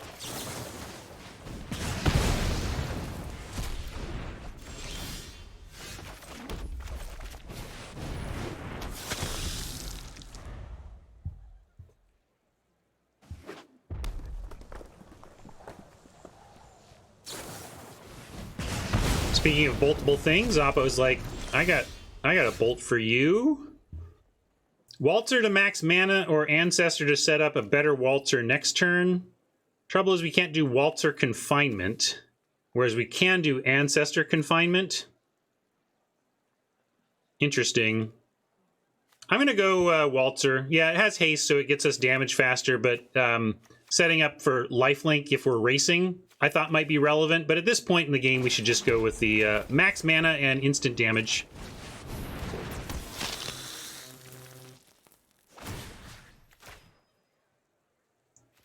Oppo's pausing, so we'll see what they've got for their mana. Could be in a braid here, gonna take out this Waltzer. Nope.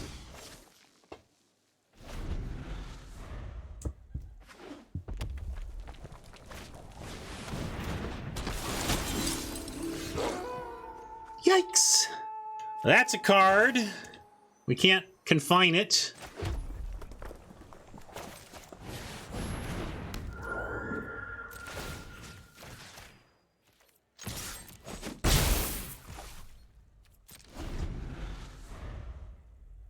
But we're not super vulnerable to it right now, and we still have a flyer pecking away at the air.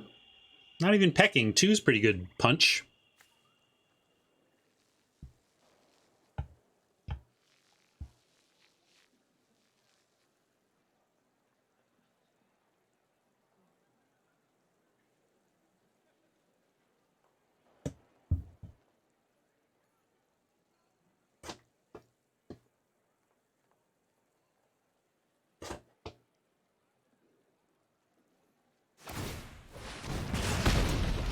Oh, here comes a bolt.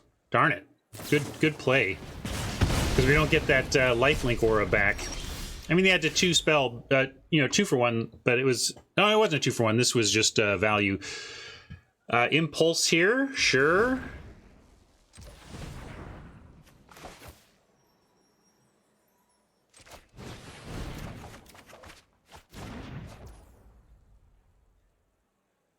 Let's play the Hypnotist.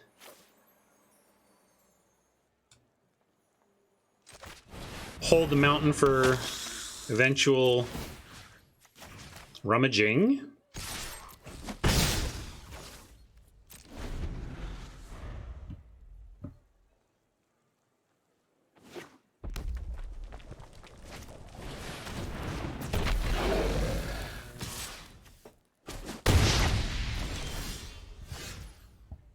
Well, they get a free shot here on the Epicure, but we can 2-spell it, get some blood to rummage away the mountain, and they can't really block the Hypnotist. I mean, I could even play the Epicure, crack it, and make this unable to block, but I would love for them to block the Hypnotist. So I'm going to give them that offer here. Although maybe we don't care. Like, should we just say, go ahead, do your worst with this Ballista Watcher? It's not actually doing that much, and we're just going to falter you to death? And we got a lot coming online here. 13, you know. So, you know, I think I can at least, yeah, I think I'm going to do that this turn.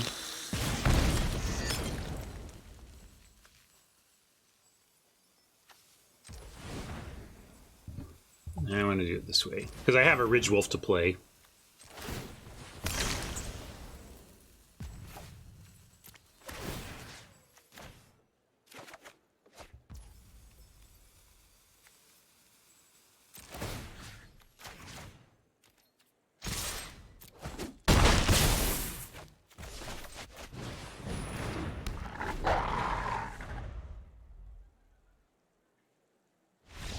All right, got one back.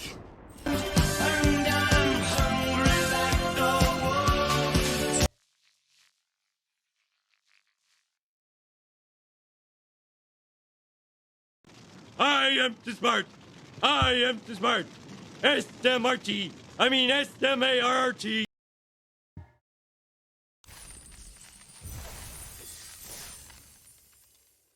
Full count. Let's get that Boros trophy.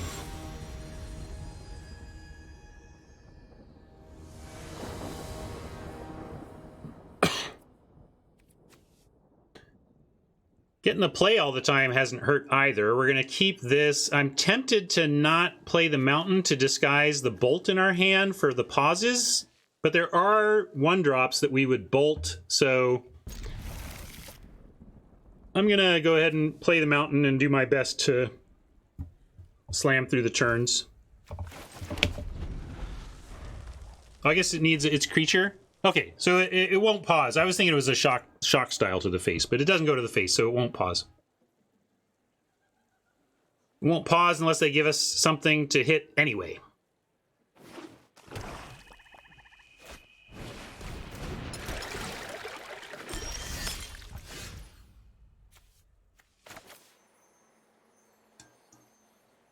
A lot of 2s to choose from. Any reason to pick one over another? Twinblade Geist has the most potential. Ridge Wolf has and Slayer have the best toughnesses. We're up against a black deck, so Slayer might beat any Vamp, but it's going to beat any Vamp they can play on 2 anyway. This dies into an enchantment, so we care less about it dying. Maybe that's the reason to do this. I'll start there. They play 1 toughness, they don't have blocks. That's another reason. You know, they play a 2-1, we have an effectively unblockable Geist. And 2-1, Vampire deck does have a 2-1. Or say a Doomed Dissenter. Now maybe they go ahead and block it anyway, but this is good. And a nice time for an Evolving Wilds because we can slip in another 2-drop.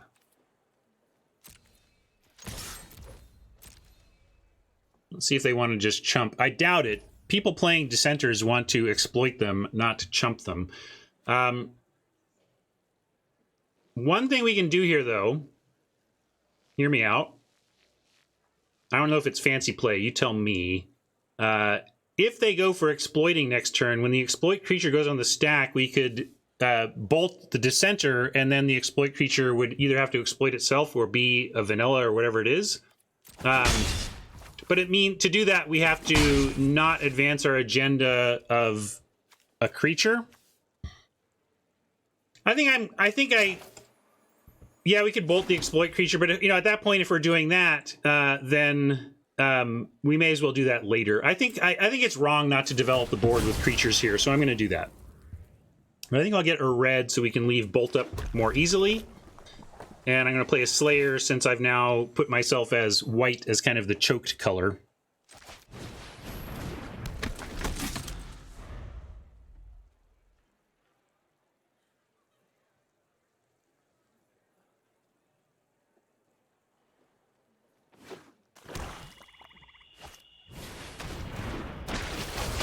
Just so.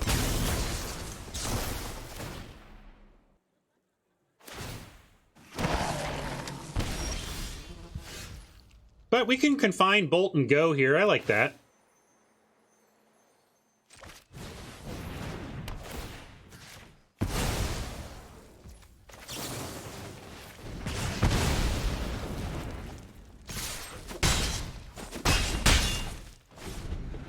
Draw a land. We're waltzing with on Oppo's empty board currently. Expecting Oppo to fill the board now, but they got some good value out of this Stinger, so hopefully we can get them dead before they realize the value on all those cards. That's one thing to keep, you know, when a deck pulls off that kind of card advantage on you at a cost of life, you know, you kind of gotta go at them hard. Nice confinement from them for the same reason we don't get the disturb side of this because of that. I don't think we have any random artifact enchantment removal in the main. Doesn't look like it. No blood to help us with this situation. They've got blood to flip the Recluse, so they're not going to block. We're going to send in the Slayer and drop the Ancestor.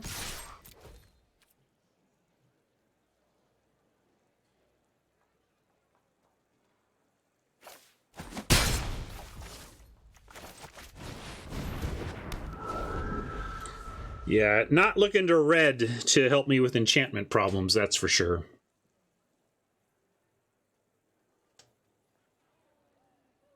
Chaos Warp.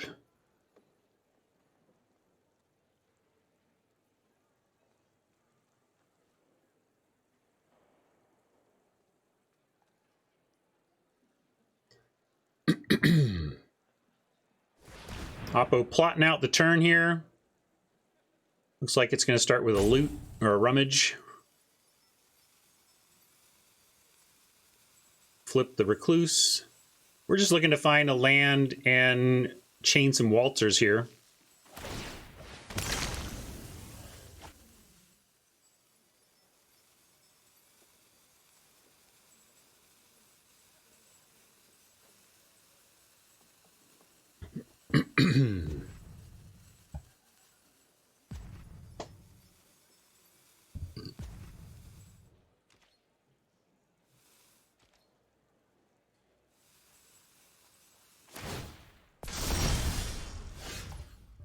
Blood Hypnotist, not quite what we were asking for, especially since neither of these have attacks. I could play but I'll play the Hypnotist knowing that it has attacks next.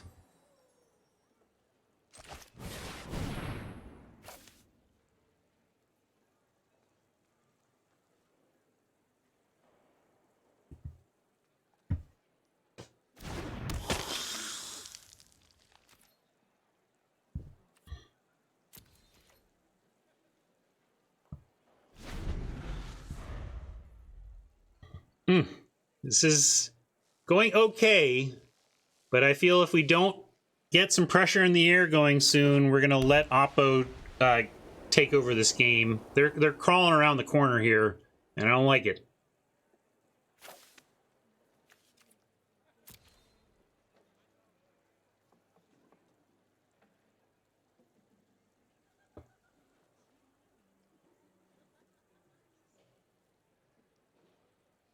Yeah, we rattled off 5 in a row to start, dropped a couple, but then found our...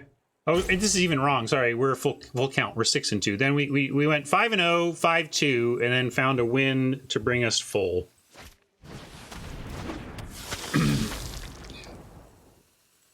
Can I get that bolt back? Yikes.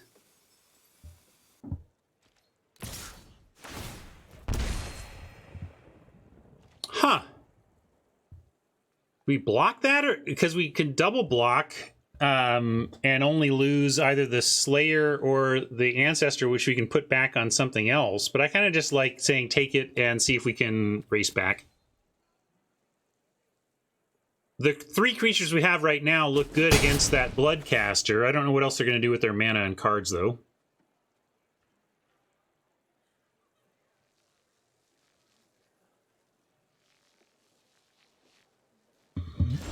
All right, there's our land. We're expecting a trick. I'm not even sure what trick it is, but it doesn't really matter. It's not going to change my play here. I'm going to play the Waltzer and actually spread the love to the Slayer and the Ancestor and send the Waltzer in as just a 1/3 because it's the thing they most need to kill, but it still attacks through a Bloodcaster, and if they spend resources on killing this, our pumps live on the other stuff.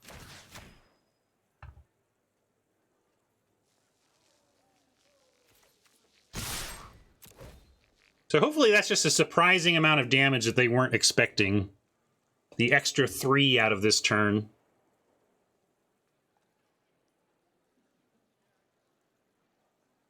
And if they've got Destroy Attacker or some sort of removal of any kind, I think we're in solid shape regardless, especially because we got that 4th land and we can follow with another Waltzer now.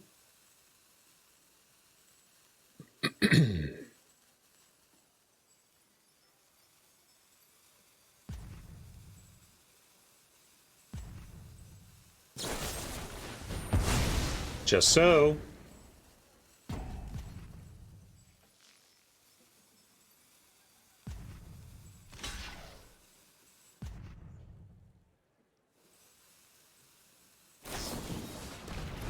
It's like, I was a little surprised by that block, but the Undying Malice sure makes it clear what was happening there.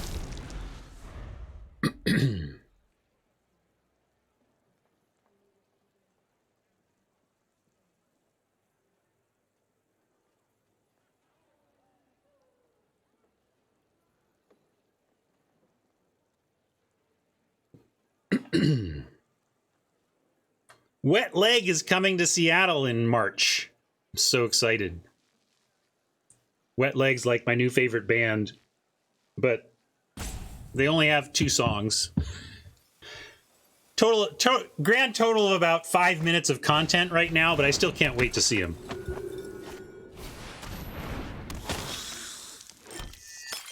They're playing at a tiny bar. Like it's one of the smallest venues in Seattle, which is even more exciting for me because I love the intimacy of that.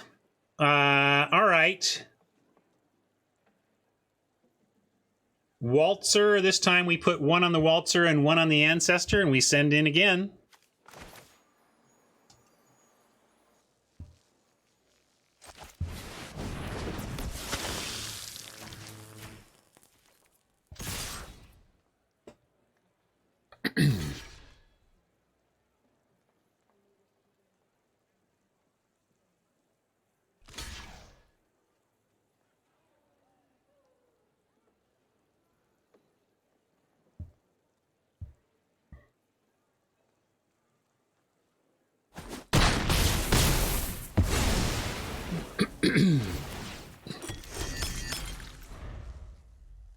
Tight. We haven't got this yet. They can still stabilize here. I love having the loner behind.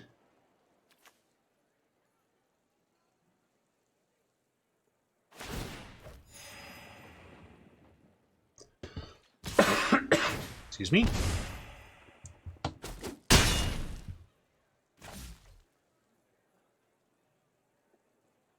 Now what? Courier Bat. Very nice. They can play Olivia, or not Olivia, but whatever that rare vamp is. So, kind of they are turning the corner here. And this is where land kind of wasn't what we were looking for. I'm feeling less good about this game now, despite the life totals being in our favor. But we can, I mean, we're going to do what we got and send in the Ancestor and drop the loner.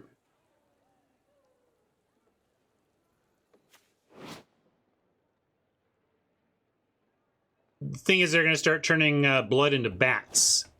They can actually chump the bat and then start turning blood into bats. That's all we got, though. So we're going to see if we can get there with the loner. But as far as like bombs being present in a game go, I think this is pretty reasonable here.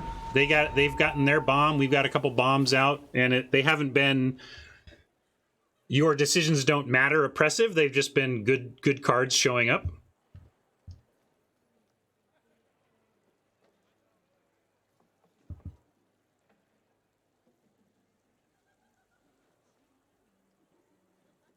Really surprised this wasn't first picked. We got this pack 1, pick 3, which just, I don't understand.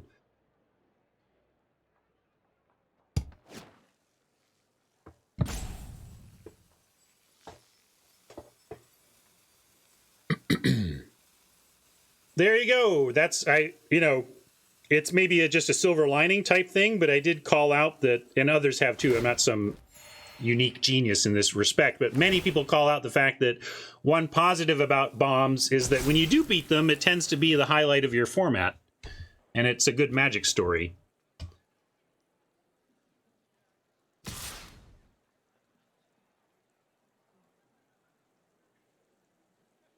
Yeah, starting to look real grim here, actually.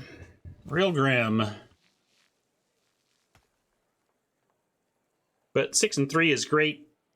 First Boros deck I've ever had in the format, and it's... The waltzers are sky dancing. We need a Lionel Richie meme. They're dancing on the ceiling.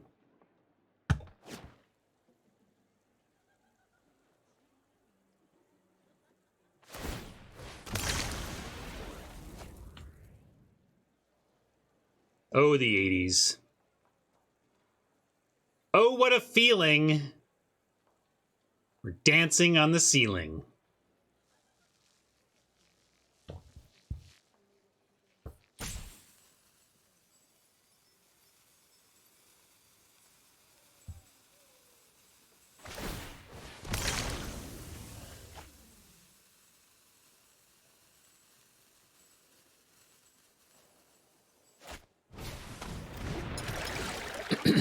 Another blood fountain.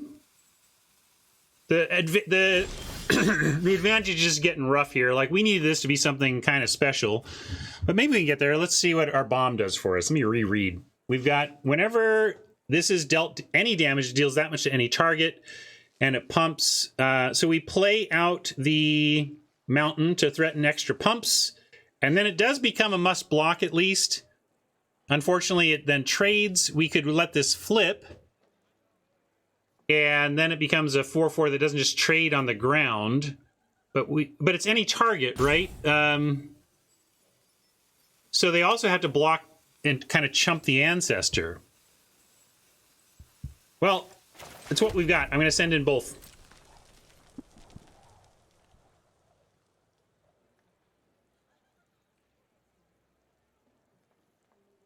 They could eat the ancestor, I suppose, but if they do that, they're not trading with the loner, and then we can put the ancestor aura on the loner.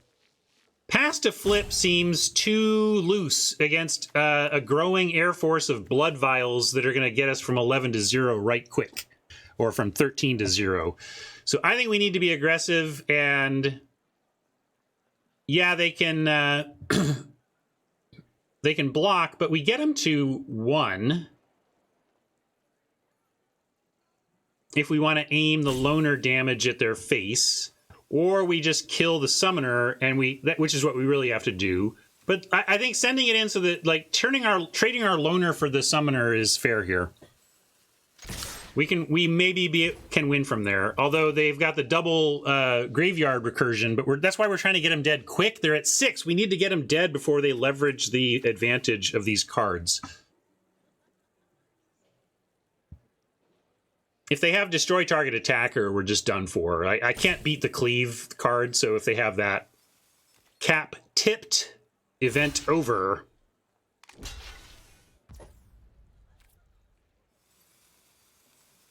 Okay, so they're doing it this way so that they don't lose their summoner. That's interesting, but then I'm just going to let it pass to the other side here then. And we can try Ancestoring it next turn. Although maybe it's important to get the Ridge Wolf out. Could also just finish off the Witch. That isn't the worst. I think that's got to be the play here. This doesn't... Getting this wouldn't be bad either, but getting the Witch dead is pretty reasonable.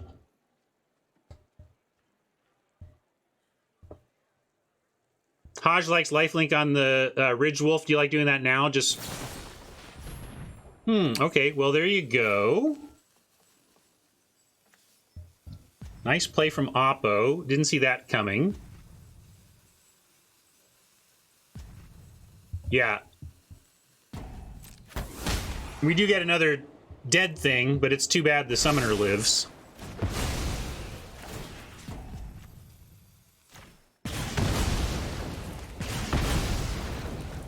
Yeah, that's all we got now.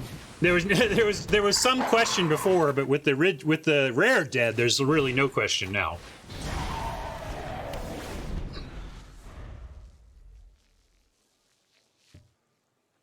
But they get to attack for 3, make a blocker. This is not great.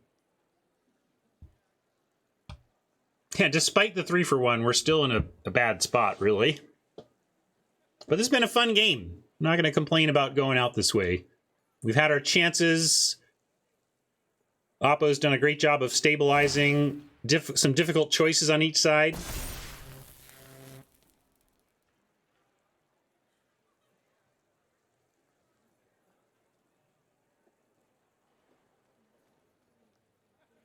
Maybe they leave themselves open to a haste win.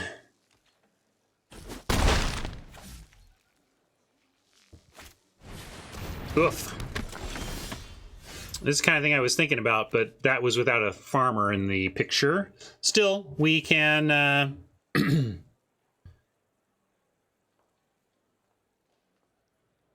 Is it...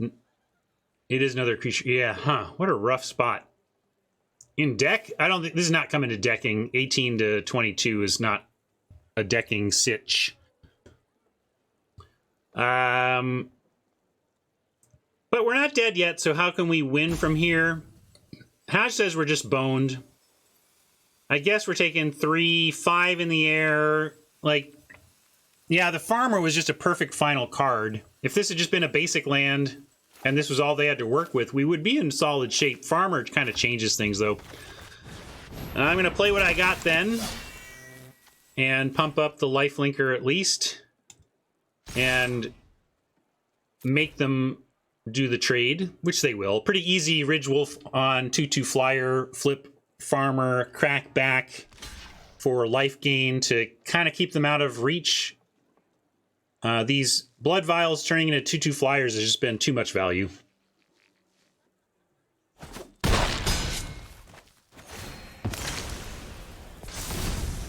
Yeah, I get it, Hodge, but like, yeah, I mean, which is just Hodge saying, see, this is why you're boned. I get it, but let's make, who knows, maybe we'll find something. We're not dead this turn, right? So.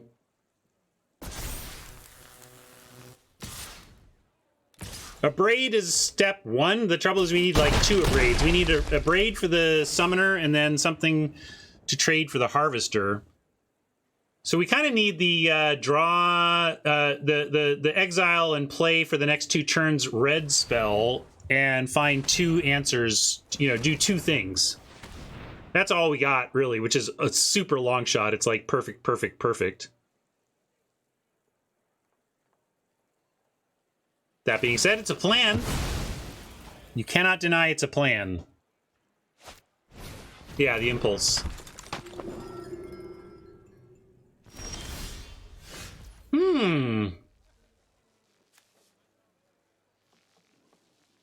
Well, it's all we got. Let's see what this does.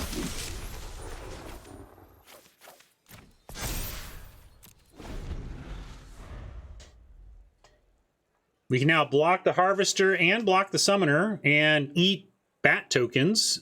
So you could argue this is stable-ish. But it's not really stable because it's if I trade combatants for Harvester and Quartermaster for Summoner, they are the ones left with lots of action and us with like none.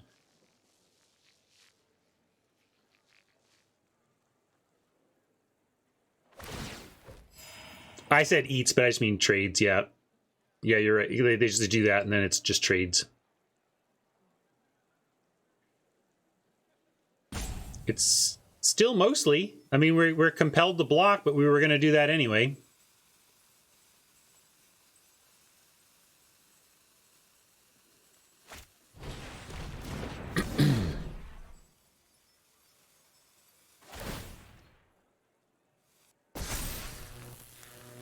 Well, we fought the good fight here, tried to close it out, but our deck delivered a little too many lands while Oppo was getting the backbreakers online. And we even got rid of the backbreaker once, but it came back. Back-to-back breakers. But here's how we don't die this turn.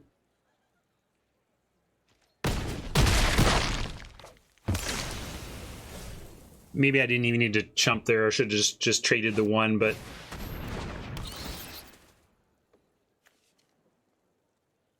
We are beyond dead unless someone can dig up a Wrath of God to sneak into this deck. Good job, Oppo. Nice deck. Good run for us. No shame in this profit.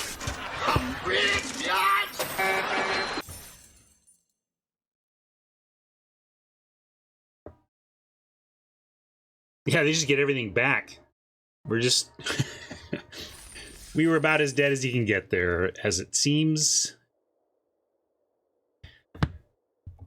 Good run, though. Deck was fun to play. Feels good to explode with aggro in a format like this.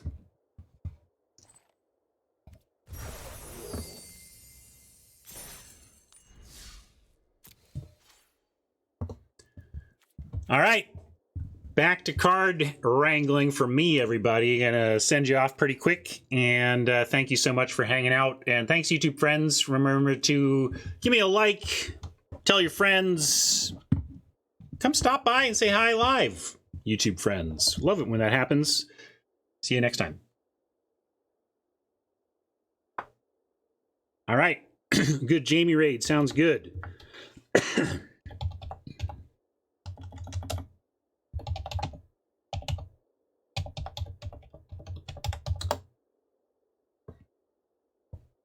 Thanks for hanging, everyone. Hope you had a good time.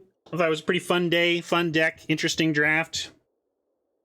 Well navigated. We cut our color well and had some options to play a couple of black bombs, but I think obviously where we ended up was a nice, tight little package of a deck that was better than getting any splashes there.